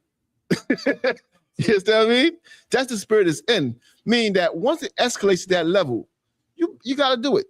Because now, when you bring it to them, you know who you bring it to? Bakar? You bring it to the Lord. Why? Because he put them in charge. You understand? They're an extension of him. They're not him. They might not even handle it the way he would handle it. But they have the power and authority to handle it. You understand? And the better thing for you to do, if you see that part where you say, you got to go there and do what they say. If you can't, you'll be put to death. You know what you'll say? Damn, we better go ahead and settle this amongst ourselves. We better do what we are very capable of doing, which is forgiving each other. Go ahead. You're right. So my question with that is, because I always put myself in the when I'm reading the scripture, sir, I always put myself in that time period. Like, how would I actually think in the time of Moses, David, Yahushua? One of the reasons I brought that up is because in Matthew, we can go there for time's sake. In Matthew 26, verses 57 to 68, Yahushua is brought before the council. Mm-hmm. And they condemn Christ. Mm-hmm. So, like, my question would be, like, is it, it's in Matthew 26, and also let me just add to that. Jeremiah was also. Let's make sure to get that Matthew too. Pull it for me, Bakar. You can read Matthew 26. You can read 50. You could read 67 to 68. I mean, it starts at verse 57, but just to get context, sir. Go ahead. Sir. The book of Matthew, chapter 26, and verse 67. 57. You want to start at 57? Yes. Go. And we'll skip as we need. Sir. Sir. The book of Matthew, chapter 26, and verse 57. And they that had laid hold on Jesus led him away to Caiaphas, the high priest. Caiaphas, the high priest, where the scribes and the elders were assembled. Verse 58, but Peter followed him afar, off unto the high priest's palace, and went in, and sat with the servants to see the end. Verse 59, now the chief priest and elder and all the council sought false witness against Jesus to put him to death. Sought false witness against Jesus to put him to death. That part's important. Let's skip to 67 now, right? Sir. Go ahead. Sir. Verse 67. Then did they spit in his face and buffeted him, and others smote him with the palms of their hands. Verse 68, saying, prophesy unto us, thou Christ, who is he that smote thee. Verse 69, now Peter sat without in the palace, and a damsel came unto him, saying, thou also what was with Jesus of Galilee. Okay. So like I said, if I may, and there's one part I think I missed where it says the high priest pretty much condemned Christ. Yeah. So the reason I'm saying that is because I put myself at that time period or modernly. Is it plausible to say that the let's just say the average person that reads Deuteronomy 17 and look to the high priest as an extension of the Lord. He probably wouldn't know that there's false witnesses. If the high priest was like, this man has to go, he is blasphemer. Is it plausible to say that some of us, and I'm not pointing the finger, no, you gotta be careful with it. Could have possibly condemned Christ due to seeing the high priest? Like if the high priest, like let's say in the crowd, the people there could have seen it, because we do believe in reincarnation, right? Concert. Let's say I was there. Could I have been? You saying could I have been there and been amongst those who condemn Christ? And I'm saying even me too. Like no, I'm just saying. Like if I may, like if I'm like believing the rank and order now, no Deuteronomy 17, right? And let's just say for sake that the high priest puts out the message because he is a man above me. It's like this man has to die. For the rank and order, a lot of times it's just like con on one con, sir. Like because we're not gonna know that there was false witness. We just gonna say con one con. And my question is it plausible to say that many of us, and I'm talking about myself, could have been like when the high priest said this man must die, could have condemned Christ? Well, because I know in our time period, a lot of actually Christ said the scripture, one of my favorite scriptures. He said the Pharisees and him at that time said, "Oh, we would have been the prophets." He just said, but Christ said, "Y'all to kill them." Right. So my question is it plausible that we could have been us, some people could have been the same ones condemning Christ because of the high priest making that no. Okay. If that makes sense, sir. I understand what you're asking.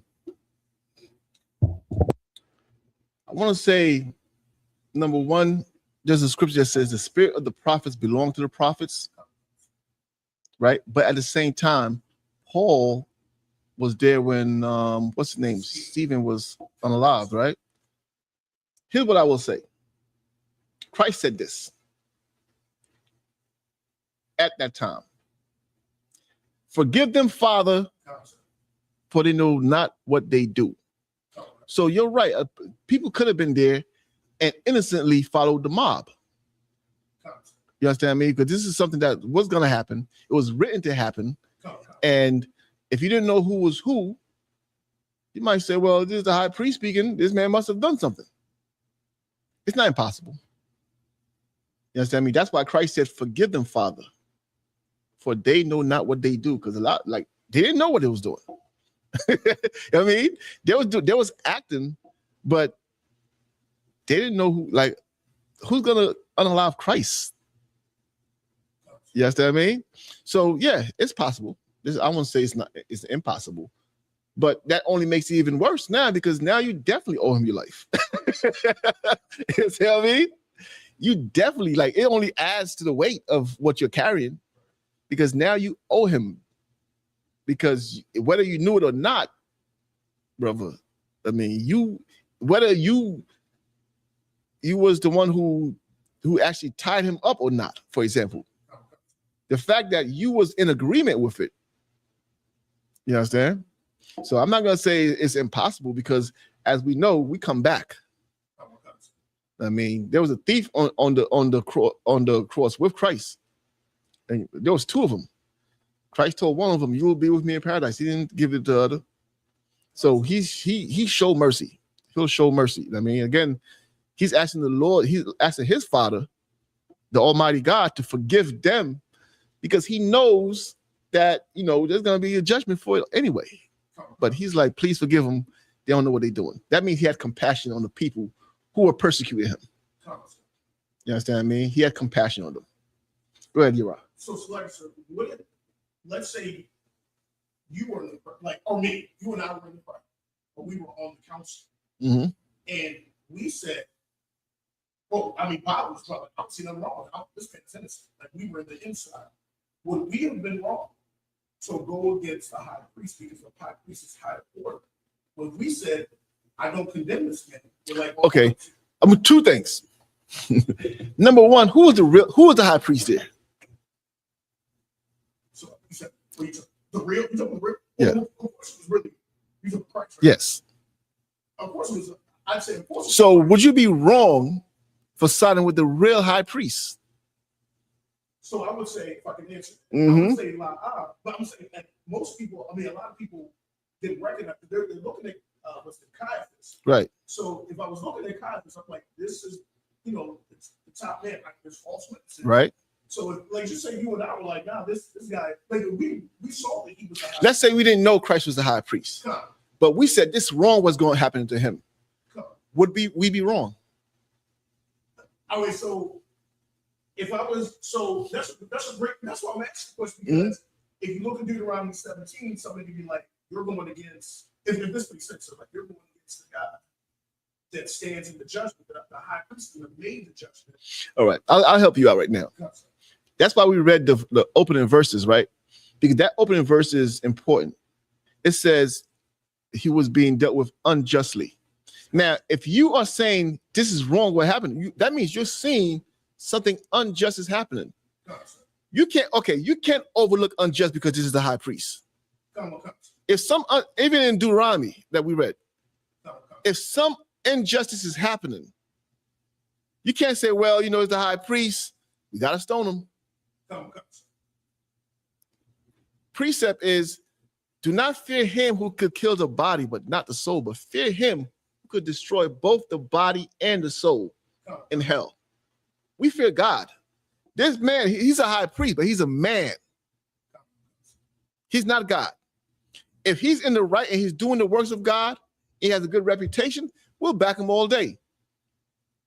But if he's a scumbag who takes bribes, he should be getting stoned next.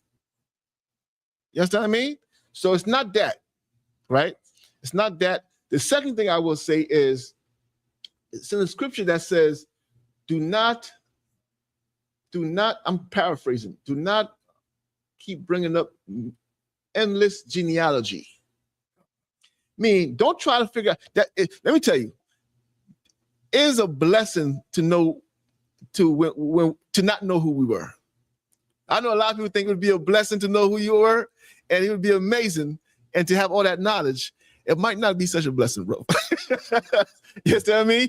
You might find out you was Judas.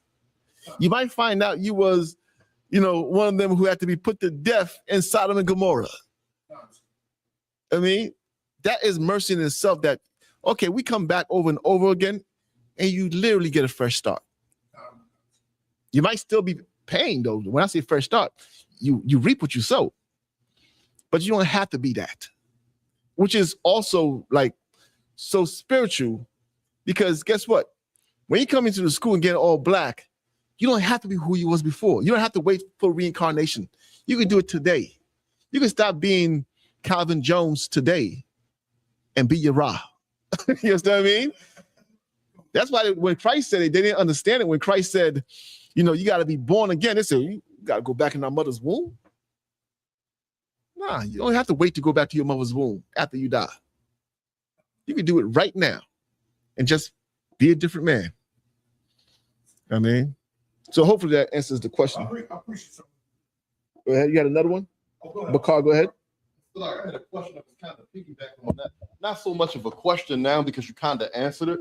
I once heard a person say that the religious organization that they belong to, that they trusted in that organization so much and they put their whole life into it, that even if the people who were above that man and that religious organization asked him to do something that he knew was wrong, that he would be right to do it because he's right to follow that organization because he knows that organization is right. Well, and let me ask you this question. Does he keep the law, statutes, and commandments? According to what he would think. But does he keep it according to the Bible? I would say lie. No, he does not keep it. That is a dangerous place to be because we have regulations. We have laws, statutes, and commandments that we follow. Any man over you could come and say, well, we're going to eat pork today. You're going to say, hell no, we're not going to eat pork. That's against the law. That's why even in class, like when we ask questions, we don't say, hey, what do you think about this? What do you think about that? We ask the question, is it lawful? Because the man is above me, but I'm not interested in his opinion. I want to know what the law says. That's what we have. versus everybody else. We have a law, and any question we have is based on the law. You know what I mean? Is it lawful to do this? Is it lawful to? You see that sister asked, is it lawful to leave your husband if he's sleeping with whores? When she asked the question that way, all emotion goes out the window. All my, in my opinion, whatever wisdom I think I have goes out the window. Now I got to show the law. So in the Christian church, of course, they believe in their leadership and whatever. If he says blow a slack it, if he says if he says eat pork, slack it, sisters. If he says eat pork, oh, I'm in the right because he said it. You worship a man. The law ensures we serving God. Can't nobody tell you, I don't care who it is, can't nobody come and tell you break the law. If this is what the law says, that's what it says. You know what I mean? And that's how you know if a man's a man of God or not, by what he asks you to do. I mean, especially when if you're over men, you should always think about it this way. Every order I give below me, that man should have confidence in me. It's just like we said, brothers, your wife should not lose confidence. It's the same thing. If you over a man, you watch your mouth around them. You watch how you behave around them. You understand what I mean? Watch how you behave. Watch what you say. Watch the orders you give them. I mean, I never forget that Jones telling a story about some brother who, you know, he was trying to impress some sisters, and he had men with them. There was after camp. He's trying to impress them, and he's like, "Yeah, I'm over these men here. Watch this. Everybody drop. Give me 20 push-ups." And everybody dropped and did it. It's not unlawful. We did it. He's trying to prove his sister. After that, they took him to counsel and said, "Yeah, he was out there. And he told us drop and give him 20 to impress some sisters." I won't even continue the story. It got bad. You know what I mean? Because you over men, you better watch yourself. You know what I mean? You better watch yourself. So and I say that because you might think, well, as long as it's not against the law, no, it's not anything you tell a brother to do. Just what's the purpose of it? It's abuse. You shouldn't have power. You should never have power. If that's how you're gonna treat your power. I mean, power makes you a monster. If imagine somebody with no compassion, with just power and an ego and a desire to impress people because he's such a small, insignificant person, and now he's just trying to impress somebody. What would you do to the men under you? I mean, so yeah, what we have to protect us is the law. You can always refer to the law. It's like I said, but that's unlawful. Now, if it is lawful, look, those push-ups, I wouldn't have done them personally. Salaki. I'd be like, I would not have done them. I would not have done them. Salaki. You know why I would not have done them? I have men over me. Let me tell you something. I'm gonna tell you this. When you have men over you who you know would never do that to you and know, like, you respect and they have power and they wouldn't do that, I'm gonna say, hold on, Jonathan Thumb would never make me do push-ups to impress some sisters at Walmart. Oh, Cat Mashak would never act. I'd rather take this to counsel. Let me see. If I lose in counsel, he asked me for 10 push-ups, I'm gonna do 100 if I lose. But I don't think this is right. And I'm not gonna let the men under me do it either. Let's just go to counsel. And we'll see who's right. We'll see who's wrong. I wouldn't have done them. Look, and I'm gonna tell you this: the men under me, you know, there's a scripture too. It's a scripture I always, it opened my eyes to so much. Where what's his name? Jacob, his mother was telling him what to do to take the blessing, right? And Jacob didn't want to do it. And his mother said to him, let the sin be on me. I mean, if I'm wrong, the sin will be on me on this. But we're not doing them goddamn push-ups. You understand what I mean? Go ahead, you're right. I do want to say stories of that. I remember when I was coming to school, I was sharing this. Jeremiah was counseling me, and it was for my good. But I remember him saying, "Hey, if I'm wrong, let the sin be on me." Mm-hmm. Jeremiah was telling me that to help me. So that's one of the most profound things I remember Jeremiah saying to me when he was counseling me coming into the school. He said, "Look, if I'm wrong," he said, "let the sin be on me." Yeah, I remember that was one of the most impactful things that when I was first coming. And look, we go to council, and I mean, if I'm wrong, I'm wrong. We'll go to the men above us, but we'll see who's wrong about them push-ups. Because I'd love to take the council over that, and I don't even like to go to council, but for that, we'll go to council. But you're right. Go ahead. But no, you good. If I may ask one more, go ahead. I have long-winded questions. No, you good. You good. So, if you don't mind, Officer Bakar, in Genesis chapter 3, verses 14 through 15, if you don't mind pulling that, Officer Bakar, there's a few scriptures, but I'll make one because I know we're short on time. Come on, sir. The book of Genesis, chapter 3, in verse 14. And the Lord God said unto the serpent, because thou hast done this, thou art cursed above all cattle, and above every beast of the field. Upon thy belly shalt thou go, and dust shalt thou eat all the days of thy life. Verse 15, and I will put enmity between thee and the woman, and between thy seed and her seed. It shall bruise thy head, and thou shalt bruise his heel. So, okay, that's talking about, when it was, pretty much saying what's going on with the woman and the serpent to be enmity. Mm-hmm. Now, if you look throughout the scriptures, I'll just give an example. Cain and Abel, there was enmity between the two brothers, but they both came from the same seed. They both came from Adam. You go down to, that's in Genesis 4:8, just in case people are online. You go to Genesis 21, 8 through 12. You had Ishmael that mocked Isaac. Genesis 21, Ishmael and Isaac. Sarah was like, cast out this bondwoman, but Ishmael and Isaac, the seed was with Isaac. It wasn't with Ishmael, but they both came from the same seed, but there was enmity between the two. Okay. Then you go to Genesis 25, 22 to 23, and you have like Jacob and Esau. They're struggling in the womb. They had the same seed, and they were in the same woman, and there was struggling. And the Lord separated them. So, I mean, it's a pattern here. You could talk about Moses and Korah, how Korah rebelled against Moses. Okay. Eli's sons and Samuel. So I want to go all the way down to, then you get to Christ and the Pharisees. And Christ said of the Pharisees, you are your father, the devil. And all of these people came from the same seed. Mm-hmm. And then Christ gave that parable in Matthew 13, 24 through 43, when he's talking about the sower was in the field. And he said, the Son of Man planted the seeds.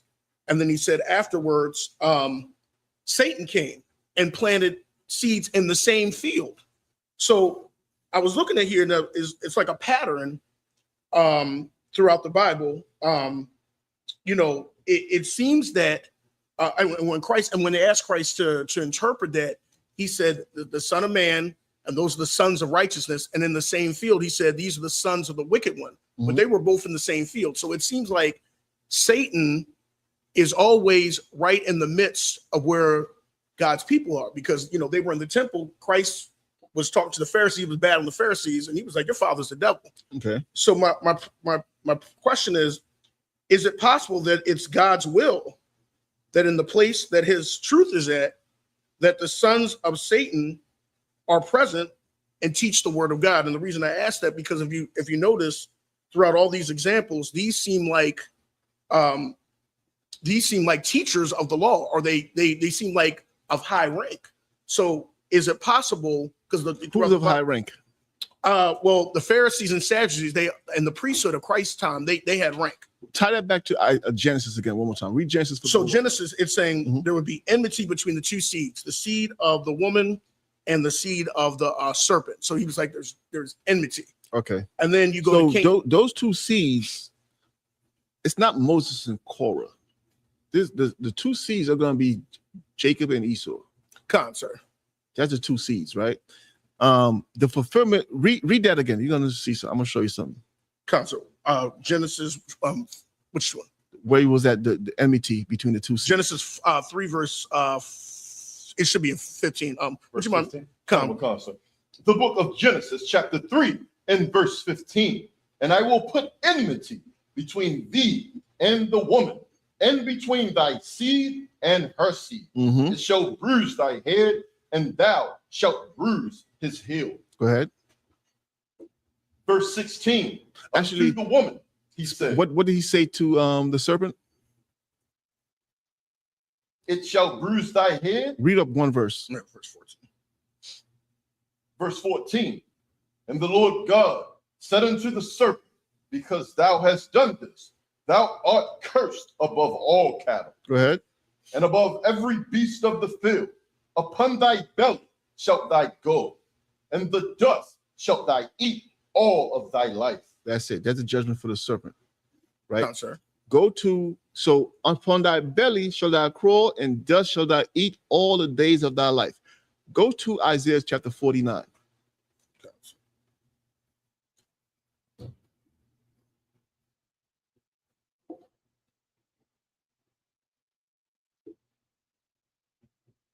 What's going on, Alzar? Officer Alzar online. What's going on, priest? Isaiah 49. Go to, let me hit 22. 22, sir. Con, sir. The book of Isaiah, chapter 49, and verse 22. Thus saith the Lord God, behold, I will lift up mine hand to the Gentiles, and set up my standard to the people, and they shall bring thy sons in thy arms, and thy daughters shall be carried upon thy shoulders. Go ahead. Verse 23, and kings shall be thy nursing fathers, and thy queens thy nursing mother. Go ahead. They shall bow down to thee. They shall what? They shall bow down to thee with their face toward the earth. Go ahead. And lick up the dust of thy feet. Dust shall you eat all the days of your life. You will bow down to Jacob, or God's chosen people, and you will lick up the what? They shall bow down to thee with their face toward the earth, and lick up the dust of thy feet. And thou shalt know that I am the Lord. And you're going to know that I'm the Lord. Because I prophesied this back in the garden. This is the devil. This is Esau. He's going to lick up dust for the rest of his life. I mean, and that's why when you see them, a lot of people hate them boot kisses, right? You don't know how, let me tell you this. I personally don't like boot kisses. I don't like these devils putting their lips on my shoes. But I understand the prophecy. Sir. You understand what I mean? Dust shall thou eat all the days of thy life. You understand what I mean? Dust shall thou eat all. That's literally the prophet, the what do you call it? The precept for the book of Genesis. So who is it talking about? It's talking about Jacob and Esau. The good comparison was Cain and Abel also, because Cain he had that mark on him. You understand? He's gonna strive, and Jacob and Esau, they strove in the stomach. Another example you have is what? In the book of Revelation, the woman who's giving birth to the sea, and this dragon's trying to find this woman and swallow it up. You understand? They all go together. You know what I mean? But this devil here, he's gonna bow down and lick the dust off feet. Meaning he's gonna be a servant until he doesn't exist anymore. All the days of his life, his role will be a servant. You know what I mean? So that's what that is. Gotcha. I mean, he's gonna be a servant. Gotcha. Let me see. Chapter 3. What does it mean? Curse above all cattle. Okay, in the book of Genesis, in Genesis, when it says to the serpent, he's gonna be cursed of all cattle. So basically, when you read the book of Jeremiah and these places, it, and even in Genesis, it counts all men as beasts. I mean, beasts like men you hear. I mean, let me tell you, to the Lord, mankind, you think you're something above the cattle? You're not, except for those who have a law. Sir. That's what makes you above the cattle. Right. Because if you and the monkey would do the same thing in any scenario, you're not above the cattle. You're not above the beast. Because, you know, the monkey will drink his urine and you'll drink your urine. I mean, you might be a little bit more sophisticated. You know how to create an iPhone. But what won't you do? Everything you do is to fill your belly. Like, you ever see an animal? Anything he does results in him filling his belly. Versus you, sometimes you got to fast. Sometimes you got to say no. So you got to have discipline. You got to follow orders. Now you are what? Raised from the dirt. Sir. That's what Adam was. He was raised from the dirt because he couldn't be what he was before. He had to be Adam now. He had to be man who serves God. He had laws. You know, Adam and them, they had laws. People don't realize it. They think, oh, the law of Moses. The law of Moses, Adam had laws.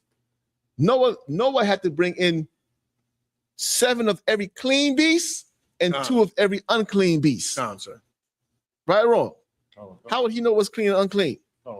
Sir. They had laws. I mean, Moses, there was one I was thinking about the other day, but people think Moses came over. Nah, it's been there. I don't remember it off the top of my head now. Go ahead. Well, could I, Slacky, so may I answer? Before the law of Moses, didn't Abraham know stuff too? Because when the two, I'm just asking, this is more of a question. When the Lord and the two angels came, it's like, I think Sarah automatically made unleavened cakes. Like she kind of like just, I'm like, I mean, because there was a law, it was a tradition. Come on, sir. Moses brought it back. I'm gonna give you another one. Abraham paid tithes to Melchizedek. Come on, sir. Right. What the hell is tithes? Dang. You know what I mean? Right. I thought Moses brought this out. So they had laws. So I'm saying all that to say Adam had laws. That's what made him, you know, when you hear, and then on that day Adam was formed, I mean, he got the laws. Come on, sir. That's when he received the laws. He was formed. No, at that point, he was no longer as the beast of the field. But before that, what was the difference between Adam and the cattle? He got raised up. His whole family was like cattle. He had to leave them and go with his wife. And the two shall become one.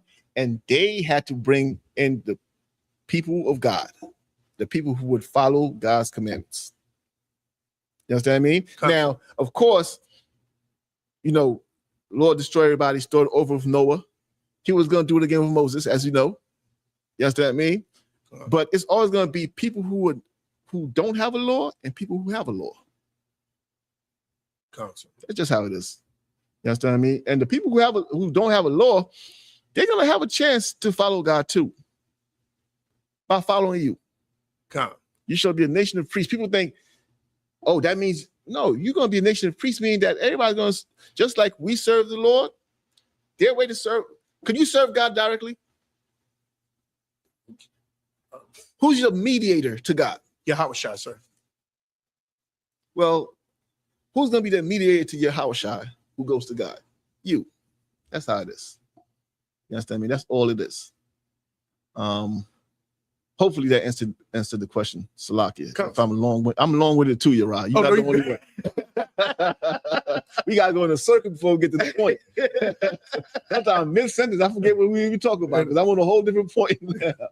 So the cursed above all the cattle mean to be cursed above all, mean that above all the cattle that are cursed, you're gonna be cursed worst. Gone, sir. Right? You don't want to be cursed above anything. You want to be loved above, not cursed above. You want to be preferred above. You want to be chosen above all nations on the face of the earth. That's what you want. If I could, is there any precept that shows why Yahushua became Adam after creating everything? Is there a precept that shows, like, what do you mean? Is there a precept that shows why Yahushua became Adam after creating everything. I understand the question. I'm still not registering it. You never had those situations. You understand what is being asked, but it's not connecting for me. Is there a precept that shows why? The word why. Why did, let me rephrase it. Why did Yahushua become Adam after creating everything? Well, okay, I guess the precept you're looking for is the same thing where you just quoted. Everything is by him and for him. That would be the precept to me. Like there might be another one, a more clear one, but that one makes sense to me. You know, everything created by him and for him. Also, he's the Alpha and the Omega, the beginning and the end. Come on, sir. Right. So he is. Let me see. He gives some. I mean, after he knew what he created, why did he become a man in a low state? First of all, man's not supposed to be in a low state. That's the thing. I understand your question now. It sounds like he's becoming a man in a low state where you could be. All right. If we had power, we wouldn't consider ourselves in a low state. We became in a low state after we left God's law. Come on, sir. The whole point of Adam being risen up is so that he won't be in a low state. Come on, sir. Absolutely. You see what I mean? You're supposed to have ruling the earth. The earth is don't look at what these devils did to this earth. It's supposed to be glorious. Christ said this, let thy kingdom come on earth as it is in the heavens. Meaning what? It's supposed to be no difference. You're not supposed to look at the earth and think this is a low state. We're praying for God's kingdom to come on earth as it is in heaven, meaning that there's no difference. Come on, sir. And you know who's going to make the kingdom as it is in the heavens? You, Alazar. When you're in a high state, you know what I mean? When you're rule, when we rule, let me tell you something, man. Sorry to go on this rant, but I hear brothers talking about when we're in the kingdom, I'm going to be doing this. I'm going to take people. You're not evil like that. And you have laws. Priest said, how you know you're not going to be doing that? The scripture tells you when the righteous rule, the people rejoice. That's right. That's right. You're not gonna have the heart to do to them what they did to you. You're not designed to do that. You know what I mean? I remember this was brother years ago. We had this back and forth. He's not in the school no more, but he's like, "Oh, I'm gonna do them." The scripture says, "Do to them twice what they did to us." I said, "So you're gonna do buck breaking then?" You know what's buck break? You gonna do that to them? Nah, right. He starts crazy. Well, that's what you're saying. You gotta know what you're saying. Come on, sir. If you don't understand the spirit of the scripture, don't say it, bro. You know what I mean? It's not that it's gonna be soft no, but we have laws they don't have. I mean, and that's that, man. Also, yeah, it's. I mean, those the ones I gave you, the ones I could think of immediately. What did I say? Everything was created by him and for him. He's the Alpha and the Omega. That's what I could think of.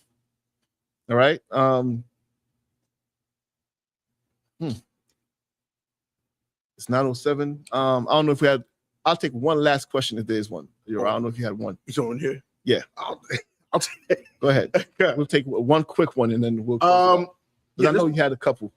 Well, I'll try to make this real quick. In John 6.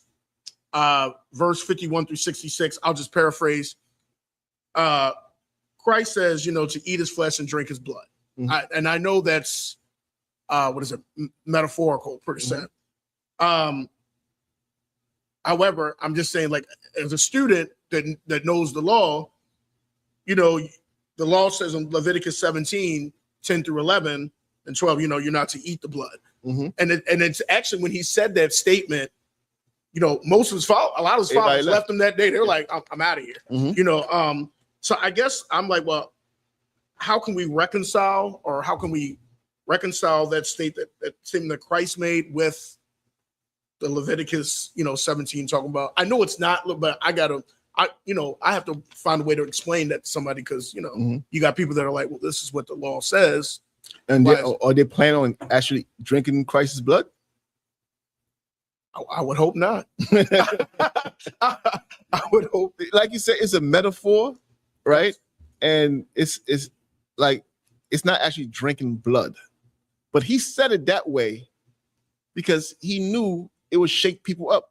And I'm gonna tell you this about Christ: he speaks in ways where you're either gonna be with him or not, and he'd rather get you out the way early. Come on. And people don't understand with that. When you let me tell you, you see the same thing happen with Gideon, where the Lord was trying to get rid of people. Sir. Because you don't want, like, the more people, like, not everybody's a soldier. Sir. And Christ didn't need all of them. They were just hanging around and being more of a burden than anything. So Christ said something that they could not, that oftentimes Christ said this: if you're willing to accept this. Sir. He speaks like that because he knows some people are going to take it, some people are not going to take it. You know, if you're willing to accept this, this is the case. I mean, when he said, if you want to roll with me, you got to do this. You got to, you know, drink my blood and eat my flesh. What did he mean by that? You asked me, sir? Yeah. I mean, well, to me, because I'm just paraphrasing, but if he's the word, I would think he's supposed to develop, because I think later in that scripture, he says, the words that I speak to you are spirit and their life. So you're supposed to consume what, how, like going back to the woman of the well, you're supposed to consume. And what is Christ? Christ is the word. He's our mediator. He's the lamb. And he's the spirit and the life. Sir. You understand what I mean? Meaning that you have to become what he is. You have to consume him and become him. Sir. You know what I mean? That's all he was saying. But to those who really was there for their own selfish gain, they're not going to say, because remember, when Christ turned to his men, he said, are you going to leave too? They said to him, where are we going to go? You have sayings of everlasting life. That is such a heavy scripture or a heavy thing for him to say, because sometimes you gotta look at what you don't agree with or what you don't understand and say, well, hell, where am I going to go? Sir. Remember we were saying in the beginning, Christ was out there raising the dead and healing people. You over here trying to battle. Like, do you see what he's doing? Where are you going to go? Peter and them, they saw some stuff, brother. They was like, yo, I've seen things that, you know, you wouldn't even imagine.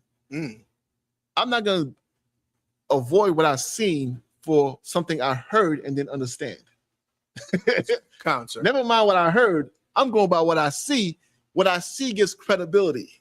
Sir. You know what I mean? Versus what I heard and didn't understand. Or else, like a lot of people who left the school, Christ's going to push you up out of here. A lot of things were said in the school, brother. If you're a spiritual man, you'll understand why it was said. You understand why it was said, why it looked like that. And the people who need to get the hell up out of here got the hell up out of here. And they went, they started their fake groups. And every time you turn on social media, somebody's apologizing to the congregation for weakness. I stuck that thing up my behind and I'm sorry. That's what they do. You know what I mean? That's what happens. Right? But yes, you're right in what you're saying. Now, the other part too is that your concern is I have to explain this to people and I want them to. All right. It goes back to exactly what Christ said. Do you want to leave too? Don't teach within, like Christ, God said this, go out and prophesy to the wind. My sheep know my voice. That's your job. Don't, I know you're a teacher and at the end you have to give midterms and grades and stuff like that and you need to pass. This is not that job. Sir. That job is you tell them what it is because you're right in what you're saying. Your confusion or your hesitation is in, are they going to understand? Christ spoke in parables. Why? That's right. So that not everybody could understand, sir. So on purpose. So that they wouldn't repent. Well, it is what it is. All right. We're going to clip it here for now, for tonight. I mean, with that, we're going to pass the class over to the big priest, Officer Picard.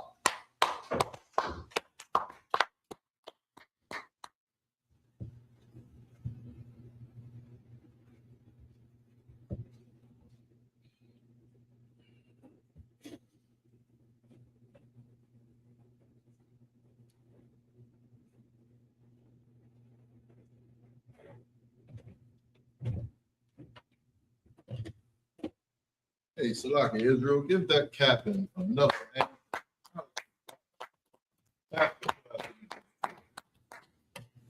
And with that, we had the Israelite School of Universal and Practical Knowledge started out of 1 West 125th Street, Harlem, New York, under Commanding General Yohana.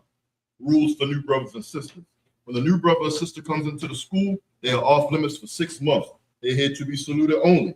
They're here to shed themselves of the world.